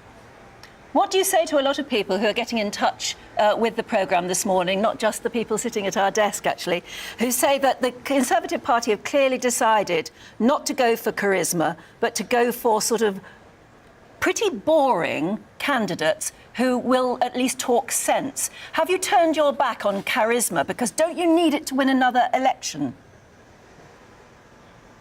Well, I think Liz has charisma, but I mean, she didn't start this campaign after months and months of sneaking off for media training sessions. She started this campaign having worked flat out as Chief Secretary to the Treasury previously, controlling spending in the economy, as a Justice Secretary, as the DEFRA Secretary, as the Trade Secretary, and then as Foreign Secretary, keeping this country safe. So, yeah, she's not the slickest of the remaining candidates, that's for sure, but every day we're seeing more and more of the real Liz, the Liz that we work with. That's why we see so many of the ministers like myself who've worked with her backing her right now. And she's got plenty of charisma. She's got huge amounts of personality. But no, she's not. She couldn't have an alternative career as a TV presenter, that's for sure. I don't think perhaps she's cynical enough, and she's certainly someone who is more focused on delivery, hard work, and thinking through the policies than she is on pure superficial presentation. Why didn't you put... Try not to take that personally. Yeah, I was going to say, why didn't you put yourself forward for the candidacy? Go on. Go on, sorry. I was going to say, why didn't you put yourself forward to be leader? We're crossing over. Why didn't you put yourself forward to be leader? You seem to have much more ebullience and sincerity and enthusiasm than we've seen from either of the two candidates. Now, every day I think you'll see more and more of that from Liz Truss. She accepted that she wasn't the slickest presenter. If you want the slickest presenter in the contest now, that's definitely Rishi, and he's fabulous as a communicator. I just think that we need a balance, don't we? And we need someone who, whatever their presentation skills, has a real optimism, a belief in the future of this country, the capacity to deliver, proven track record. She's got all those things, and I think she also has the ability to bring the whole party together. So I reject any attempt to suggest she's the party of the right. She isn't. She's got people right on the left of the Conservative family, right across the piece. She's got them there, and that's because she has, in fact, got a clear set of principles, a track record, which has meant that she has gathered people from every part of the party. And I believe every day, and the media will allow it, and she's getting out there, people will see the real Liz Truss. And when they do see the real Liz Truss, they'll want to give her a chance. And if we can hit the ground running, and that's her determination, then we can deliver tax cuts to help families now, but put in place, more importantly even than that, the conditions, the incentives for long-term growth, and face down those who are trapped in Treasury and other orthodoxies that say, oh, Britain just has managed decline. Do you remember that? We had to challenge that before. And I think Liz has the courage and the vision to do just that. And that's why I and so many others right across the party I was a strong Remain campaigner, but I want to make Brexit a success. I want this country, I don't want this country on its knees going back to Europe, blaming Brexit. If we get our policies right, if we engage with the rest of the world where 90% of global growth is expected to be, not in Europe, in the rest of the world, we get out there, led by Liz Truss, this country has the brightest possible future, and I think she is going to be a great Prime Minister. And our job, through interviews like this and the kindness of journalists like yourself, is to communicate that to the nation and get her over the line. OK, Graham Stewart, try and butter us up with your last comments. It's good to see you this morning. Thank you very much indeed. Yeah, thank you. I was going to say, joining us from College Green, but it's not. It's College Brown there, isn't it? Oh, very good. Yeah. Very Look, good, all yes. the grass totally burned out, almost. Yeah. Yeah. OK, now it's time, if you're in London, for On Your Doorstep. And our reporter, Alice Porter, is live for us from Richmond. She was on the water a minute ago. Oh, you obviously got out safe. Yes, I'm safe on dry land. I've left the river. I'm now at Richmond Park, which I have to say is one of my favourite places in London. I came here so many times in lockdown. It's absolutely beautiful, but it's also incredibly historic. It used to be Henry VIII's hunting ground. So I thought I'd come up here, come and have a walk. And of course, I needed a tour guide. And this is why I've got Alan Sheriff. Thank you so much for joining me from Richmond Heritage Tours. Let's take a little walk through the park. How long have you been doing tour guides, not just of the park, but also of Richmond itself? 15 years since I retired. Gosh. Now, looking around at the park, I have to say, normally it's very lush and green, but I mean, it is looking very yellow. I mean, I've never seen it look like this. Presumably that's all because of the hot weather. I know you've been in touch with the sort of rangers in the park. I mean, what kind of preparations did they do to make sure there weren't any fires that we've seen this week in London? I mean, the organisation is really top-notch. I mean, it's really based on due diligence and vigilance. They have the rangers go around the park, look for potential danger areas. All the water hydrants are identified, so everyone knows exactly where they are if anything breaks out. And they've got organised contacts with the police and fire services. So if anything major happens, they'll be on it straight away. Gosh, because they don't just have to worry about the park for people coming past. I mean, you were saying millions of people come through the park every year. I mean, so popular every day. Yeah. Gosh, amazing. But it's not just people they have to worry about. It's the deer, which is, we can't see them right now, but if people who haven't been to Richmond Park, there are these beautiful deer that you can just see all over the park, and I suppose there's a lot of management of looking after them. Well, that's the sole raison d'etre. It is a nature reserve and a site of special scientific interest, mainly to do with the herd of 600 deers, but there are hundreds of beetles, hundreds of birds, 130,000 trees. I could go on, but I don't want to bore you with the statistics. But that's why it's here. It's not for any other reason but that. And just final question before we go: how did it actually become a park? I mean, I was saying earlier it used to be Henry VIII's hunting ground. How did it turn from that to a lovely park joined by millions of people every day? You're absolutely right there, Alice. It was a chase, as it was called in those days when Richmond was called Sheen. But Charles I decided he wanted a bit of privacy, to put it bluntly. So he decided he was going to fence it off and have his own hunting ground. And that was in 1637. So that's when Richmond Park, as we understand it today, was first formed. Gosh. Well, thank you for Charles I for that. I mean, if we hadn't done that, we wouldn't be walking around this lovely area. So thank you so much, Alan, for your time today. I mean, what a lovely morning I have had walking all around Richmond. It really is such a stunning area, but also just brimming with so much history, as I was just hearing there from Alan. Yeah, absolutely. Alice, thanks very much indeed. Look, don't go anywhere. We've got all the showbiz news heading your way with the fabulous Miss Stephanie Tetchy in a couple of minutes. Good morning, Alex Deakin here with your latest weather update from the Met Office. Another fairly cloudy day today, but more showers compared to yesterday and the potential for a few thunderstorms in places. We do have a Met Office yellow warning in place. Weather fronts are trying to push in from the west. They will influence things over the weekend. High pressure is nearby, but we've seen through the night showers just drifting up from the south. There's some around at the moment, and we'll see a few more developing through the day, and they could turn heavy and perhaps thundery, particularly over parts of Wales, the Midlands and southern England. There is a Met Office yellow warning in place. Not everywhere seeing these heavy downpours, but where they do occur, they could easily drop a lot of rain in a short space of time and maybe cause a bit of disruption.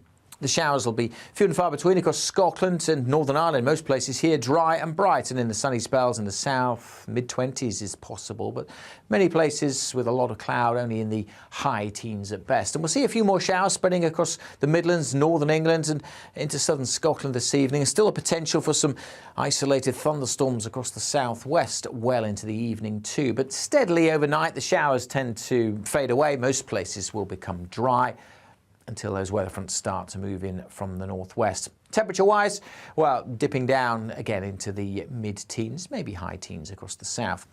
It will turn wet fairly quickly across Northern Ireland on Saturday morning. That rain will spread steadily into western parts of Scotland, West Wales, and eventually some rain turning up in northwest England. Not much for southwest England, much of the Midlands and eastern England set fair on Saturday, and the rain will take most of the day before it gets to the far northeast. And in the sunshine across eastern England, we're back into the mid or even high 20s. The winds will be picking up though as the rain pushes in from the west, and that will make it feel a little cooler. More wet and windy weather to come in the north and the west on Sunday, but more very warm sunshine to come across parts of southeast England and East Anglia, where temperatures could reach 30 Celsius.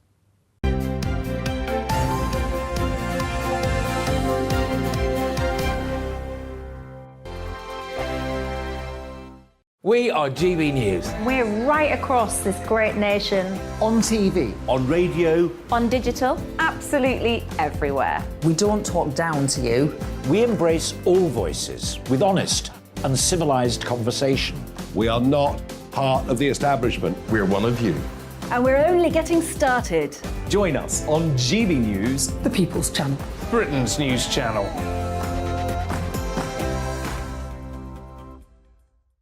Hi there, it's Stephen and Anne. At breakfast from 6 a.m, you'll always be caught up with everything you need to know, the latest headlines, opinions and debates. We'll bring you the good news and the bad, but most of all, we're here for you. Remember, send in your views and let us know what you would like us to talk about. That's because we're your news channel. And every morning at 6 a.m, it's breakfast on GB News.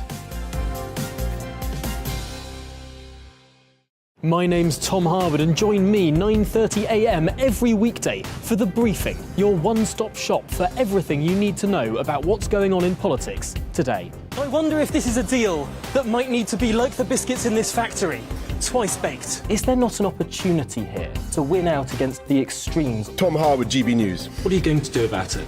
Things should have been done differently, and they certainly are being done differently. Don't miss it. The Briefing with me, Tom Harwood, 9:30 Monday to Friday on GB News. Where would you like to go? Just take me to the studio, please, mate. You know where you're going. I've got a show to do. Friday Night Feast on GB News, 7 p.m. And it's like nothing you've ever seen before. We take a different angle on the week's biggest news stories. The viewers and listeners set me some absolutely mad challenges to do. We're trying to rehome a rescue dog. And yes, there's some other wacky stuff in there as well. I feel like I could take on the world.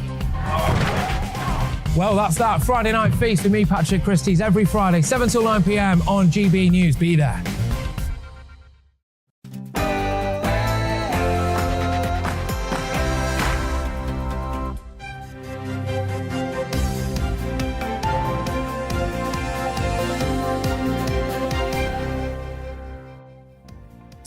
Taxing issue. Leadership hopeful Rishi Sunak brands Liz Truss's tax cuts as misleading, saying increasing the national debt would not be moral.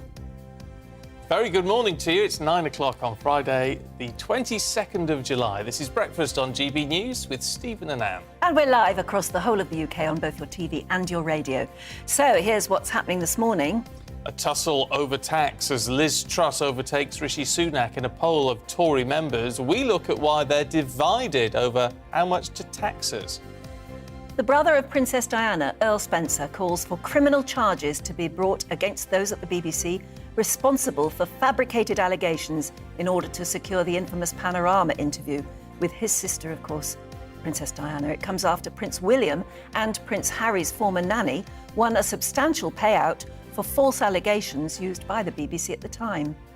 Causing offence isn't a crime. Police have been instructed to no longer waste time investigating legitimate debate or treat trivial online disagreements as hate incidents. And Prince George turns 9 today.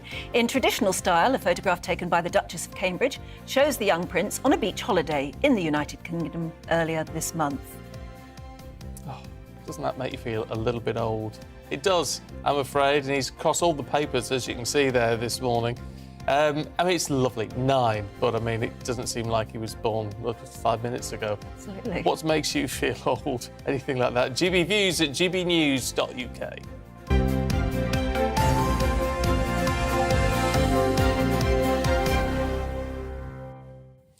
Kathleen says she feels old because 2 of my grandsons are getting married next year. Oh, I tell you what, grandsons. it might make you feel old, but I bet you'll have a couple of wonderful days with that. Oh, a yes. lot to celebrate. That'd Yeah. be nice. It's when you realise you're the matriarch of the family or the patriarch, yes. you know, you suddenly realise you're the eldest one. I wonder if that's a nice feeling of authority. I don't know, but it must sort of bring you up and think, oh, I'm the oldest one here of the whole family. You're not the matriarch. No, because I've got an older sister Ah. and a younger sister, but the 3 of us are just the 3 witches. Well, we do sort of stand around the melting pot sometimes wishing for a grandchild or whatever. We've got only 1 between us. Oh. And we've got so many children between us, but only 1 grandchild. Or 2, rather. You need to have a firm word. I know. Well, I have. But you can't without meddling. You can't meddle, really. Meddle. No, you can't. Meddle. Tell them to get on with it. No, well, no, you tell kids to get on with it, and that's the exact opposite of what they then do. Oh. Tell them not to have any children. And then 12 months Yeah, no, later, they just you'll be agree with fine. you then. No, it's who'd have families, for heaven's sake? You can't win. No, you can't win. No, You can't win. But we were feeling a bit old today because Prince George has turned 9. And Jade's lead story in The Sun, do you remember Jade Goody? Sort of reality TV star, one of the first major reality TV stars, actually. She was outrageous, but actually I worked with her on a couple of programmes and she was a lovely, lovely girl. Sadly, she died of cancer, but her son is now 19 and has just joined the cast of EastEnders. He's an actor, which is terrific, and she'd be very, very proud. She really would. Jade, she died in March 2009. I mean, that I found absolutely astounding. She was one of the first reality TV stars, and she was also one of the first to talk about the illness she had and to post photographs of her in hospital, quite ill, on social media. She was one of the first people to do that, really. And as I said, she came over very harsh and abrasive to some, and she was quite outrageous and knew she was, which is what made her famous. But she was deeper than that, actually, and she was rather nice. She was lovely. Yeah, I've got quite. But wouldn't she fond be memories proud? of her. But the idea proud. that one of her little boys, is now 19 and an actor in his own right is something of which she would be very proud, but certainly makes me feel a bit old. She would. Now, let's turn our attention to politics, should we? Can't avoid it, especially over this summer now. And there is a great tax divide. Liz Truss says cut taxes. Rishi says, well, yes, but not yet. Well, during a radio interview last night, Mr Sunak said that Liz Truss's plan to cut taxes by more than £30 billion through borrowing was misleading. Here's what he said to Andrew Marr at the LBC. I think it's quite a conservative value that we have to live within our means, and that borrowing a lot, passing on a big bill to our kids and our grandkids, racking up bills on our credit card just isn't a good thing. And that's just, before we get into the tens of billions of pounds, just as a kind of basic thing, I'm sure everyone listening would recognise, debt and borrowing is not a good thing. We should try and avoid it, and we'd rather have less of it if we can. But the tens of billions of pounds is going to affect every single one of us one way or another. So I ask again, what would be the effect on inflation of borrowing £30 billion for unfunded tax cuts? Yes, I think it would be inflationary. Now, look, we've got a situation today where everyone knows that inflation is running much higher than we would like. But we're not alone in experiencing that. That's happening in Europe and the US and other countries as well. We've got a situation where interest rates are already rising, and inflation makes everybody poorer. So if you, in that situation, my strong point of view is, if the government goes on a huge borrowing spree, that is only going to make the situation worse. And that will mean that this problem that we've got will last longer. If we don't get a grip of inflation now, it will make families poorer in the long run. And I want to avoid that at all costs. He's not really convincing Conservative Party members, though. New polling showed that 38% of those members would vote for the former Chancellor. 62% say they're going to vote for Liz Truss. Well, what do you make of that? GB Views at gbnews.uk. Yeah, a lot of people having their view this morning. It's going to change, isn't it, I suppose? It's going to... It's bound to. Ebb and flow over the next few weeks. Meanwhile, the other big story today, the former nanny of Prince William and Harry, is set to receive substantial damages from the BBC. It's an undisclosed sum, but it was awarded following those false claims made by Martin Bashir in his infamous '95 Panorama interview with Princess Diana.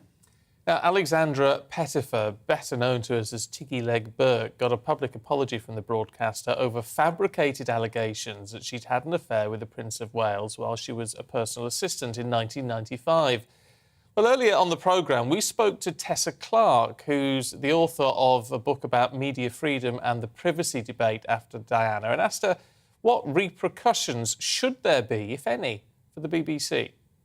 Well, I actually think that it's a great shame that the BBC have caved in or have had to cave in to demands to get rid of and never show again the Panorama Diana interview in full. And to me, that is a real crisis of press freedom, because if we cannot scrutinise the powerful, if we cannot ask questions, and yes, sometimes the methods to get an interview might be, a bit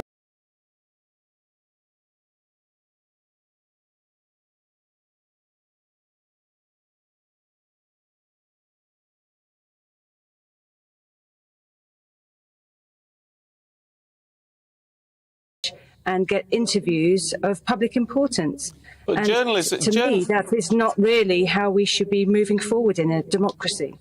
Journalism is an important job because it holds truth to power. You know, it is a responsible job, despite the fact people don't often think about it in that way in the general public. However, as journalists, you can't just lie your way into an interview. You can't deliberately upset someone, whether it's Princess Diana or someone who lives next door. You can't peddle them lies just in order to get your foot through the door. Well, says who? I mean, I think this is a subject for great debate, it's true, but the methods of investigative journalists, of journalists trying to get access to interviews of enormous public interest. Don't forget, at the time, Princess Diana was divorcing the heir to the throne. It was very political and highly charged. It wasn't just a personal event. This was a matter of state importance. This was a matter of the princess leaving the royal family and also meeting up with the Labour Party government and doing very high-profile campaigns, for example, on landmines. Now, I'm not here to say whether that was good or bad politics or public works. I'm just here to say that, this wasn't just a woman that wanted her privacy. This was somebody who was on the world stage, who herself was talking to journalists all the time about her private life. And this interview was watched by 23 million people at the time. But her paranoia was being deliberately fed, and over a long period of time, with total falsification. Bashir and others falsified documents, made her and her brother think that all sorts of conspiracies were being laid at their door, when actually that was complete nonsense, totally made up. So he was feeding her paranoia. That surely is not the right way to get an interview. And punishments should go ahead, shouldn't they, for the sake of good journalism? Well, actually, what's very little reported at the moment with all this going on is that, Bashir, I don't know the truth or not of this, but he claims that he denies faking documents connected to the nanny.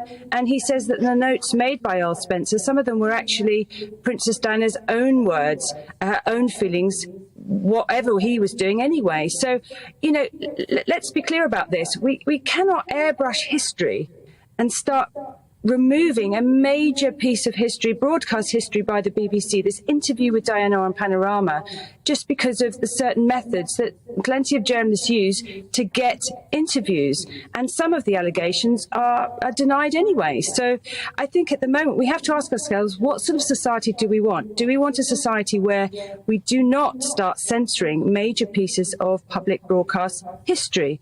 Or do we want one where we just always cave in to demands by royals and other powerful figures because they want to rewrite history?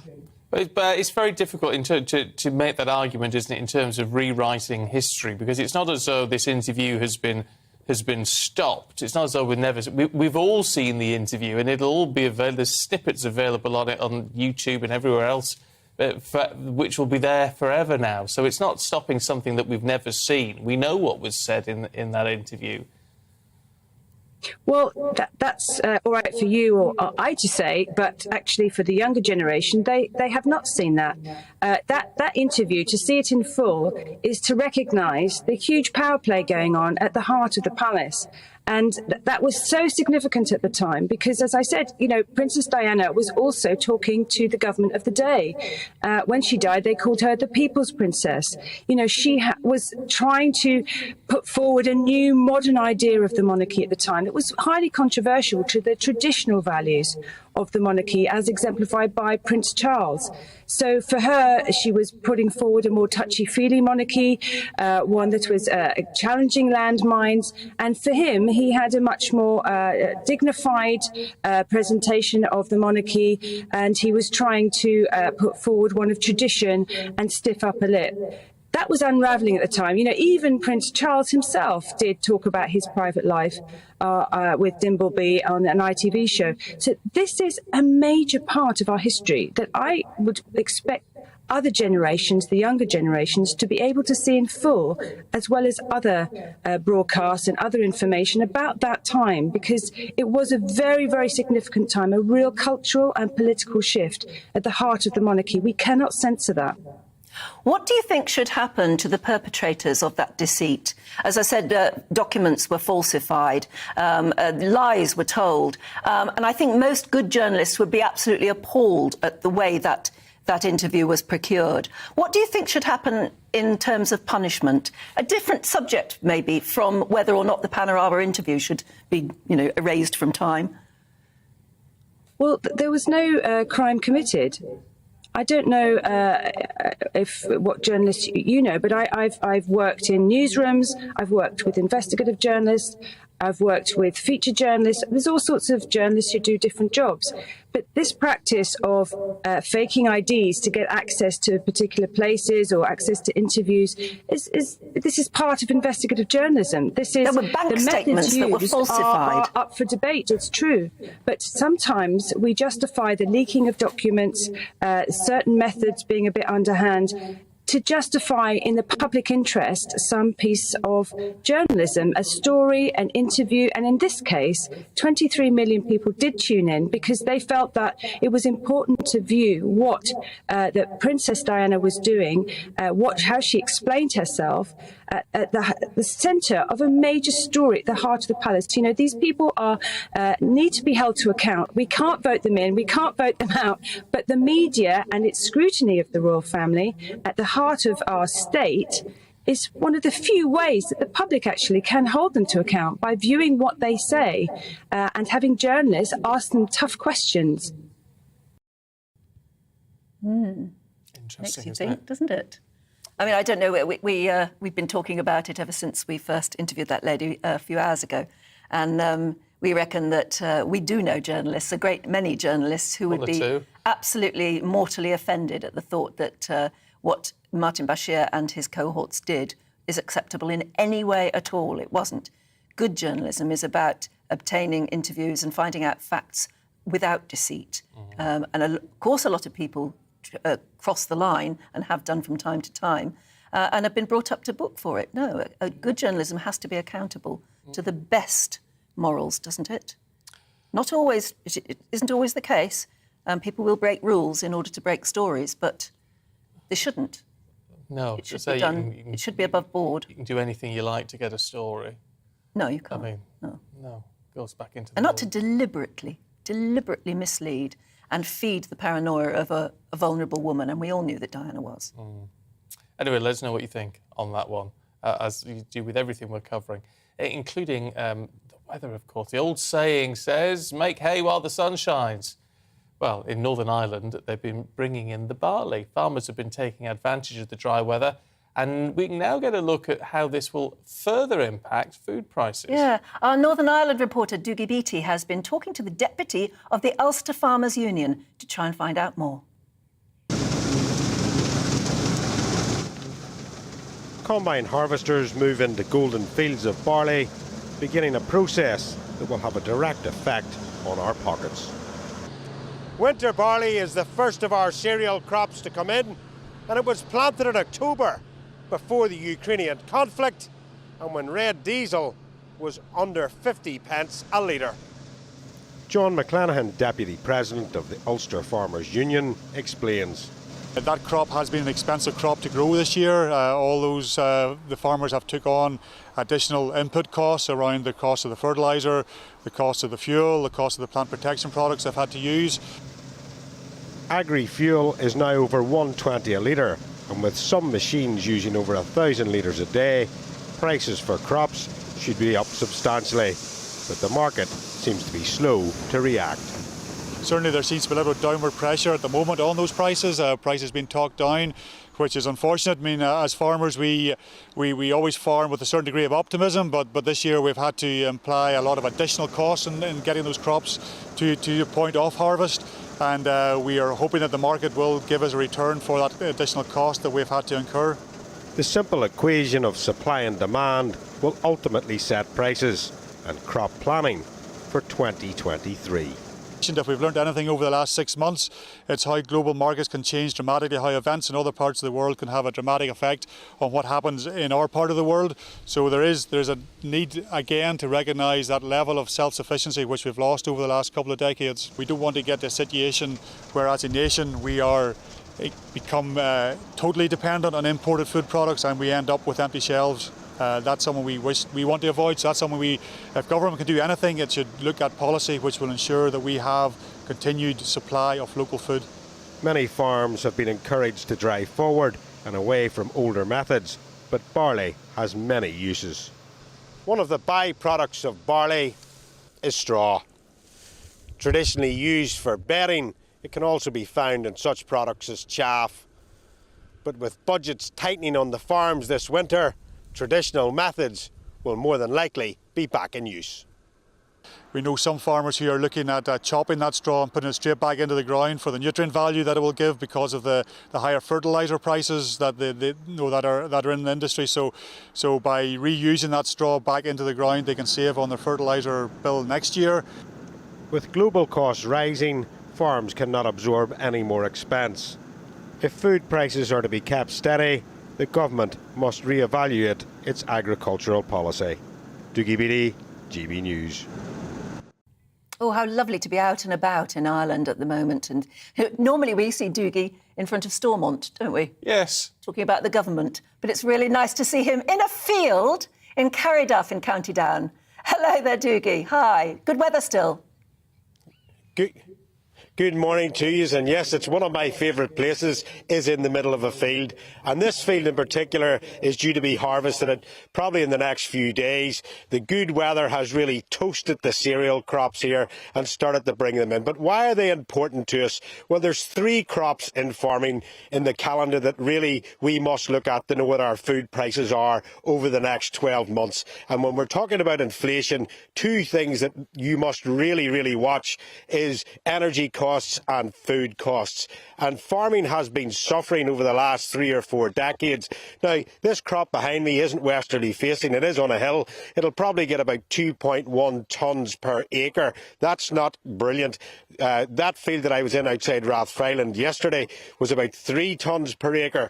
That all sounds a little bit better, but at this moment in time, here in Northern Ireland, prices are not settling yet, but it's costing about £240 a tonne to get it out of the ground, and farmers are only receiving about £280 to £290 a tonne back into their pockets. Now, you've got to ask, is it worth their while putting the crops in for that?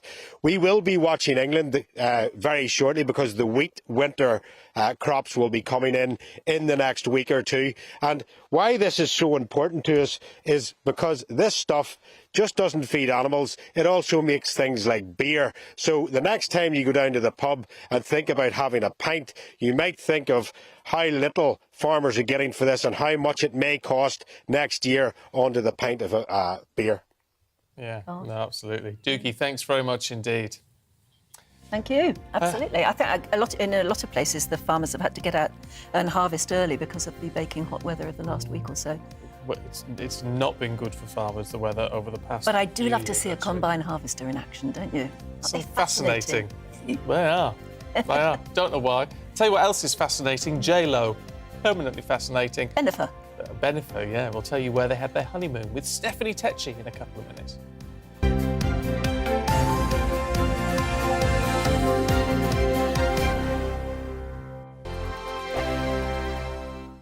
We are GB News. We're right across this great nation. On TV. On radio. On digital. Absolutely everywhere. We don't talk down to you. We embrace all voices with honest and civilised conversation. We are not part of the establishment. We're one of you. And we're only getting started. Join us on GB News, The People's Channel. Britain's news channel.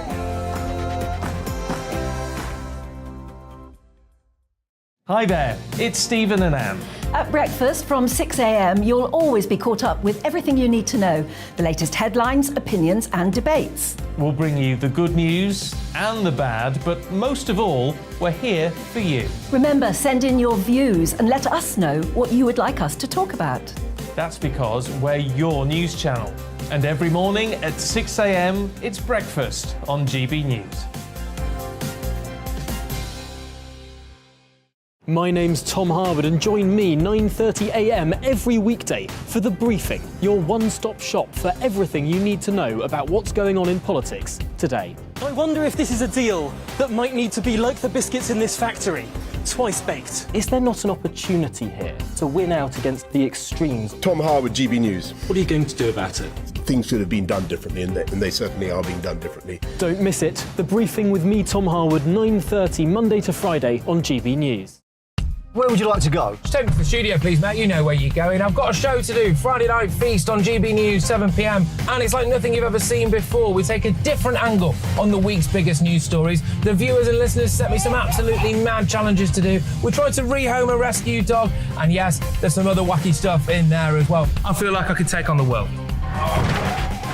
Well, that's that. Friday Night Feast with me, Patrick Christie's, every Friday, 7 till 9 p.m. on GB News. Be there.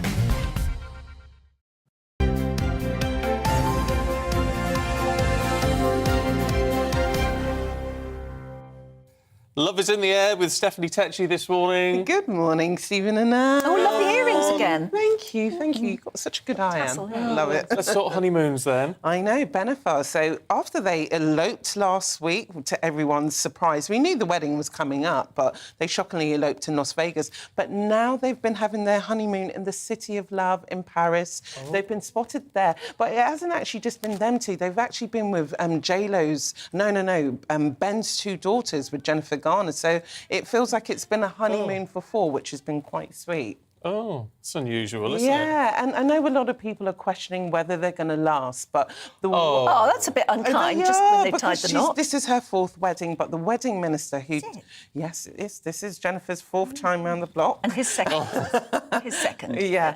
But the minister who married them said that it is real love. He says he's done over 10,000 weddings and seen them together. He said they are the real deal. Well, they really know each other, don't they? Yeah, because when were they last together? I think it was like 2002, 2003, over 18 years. So come on, it's just now it's the right time for both of them. They're much older and wiser, so good luck for them in the City of Love. There's a nice bit of proper romance in the air with that, and I like that. I know, supporting real love all day long, especially between the two celebs. Yeah, lovely. We are out of time, No Stephanie worries. Tecci. I'm so sorry, but we're going Coming to be in to see back us for loads tomorrow. tomorrow. I'm going to be back tomorrow with more showbiz. We're giving you a 45-minute slot tomorrow. Stop it. So you better fill it. Stephanie, thank you. See you in the Thank you, morning. guys. We're back tomorrow morning from 6. Tom Harwood is here next. Good morning, Alex Deakin here with your latest weather update from the Met Office. Another fairly cloudy day today, but more showers compared to yesterday and the potential for a few thunderstorms in places. We do have a Met Office yellow warning in place. Weather fronts are trying to push in from the west. They will influence things over the weekend. High pressure is nearby, but we've seen through the night showers just drifting up from the south. There's some around at the moment, and we'll see a few more developing through the day, and they could turn heavy and perhaps thundery, particularly over parts of Wales, the Midlands and southern England. There is a Met Office yellow warning in place. Not everywhere seeing these heavy downpours, but where they do occur, they could easily drop a lot of rain in a short space of time and maybe cause a bit of disruption. The showers will be few and far between across Scotland and Northern Ireland. Most places here dry and bright, and in the sunny spells in the south, mid-20s is possible, but many places with a lot of cloud, only in the high teens at best. And we'll see a few more showers spreading across the Midlands, Northern England and into southern Scotland this evening. And still a potential for some isolated thunderstorms across the southwest well into the evening too. But steadily overnight, the showers tend to fade away. Most places will become dry until those weather fronts start to move in from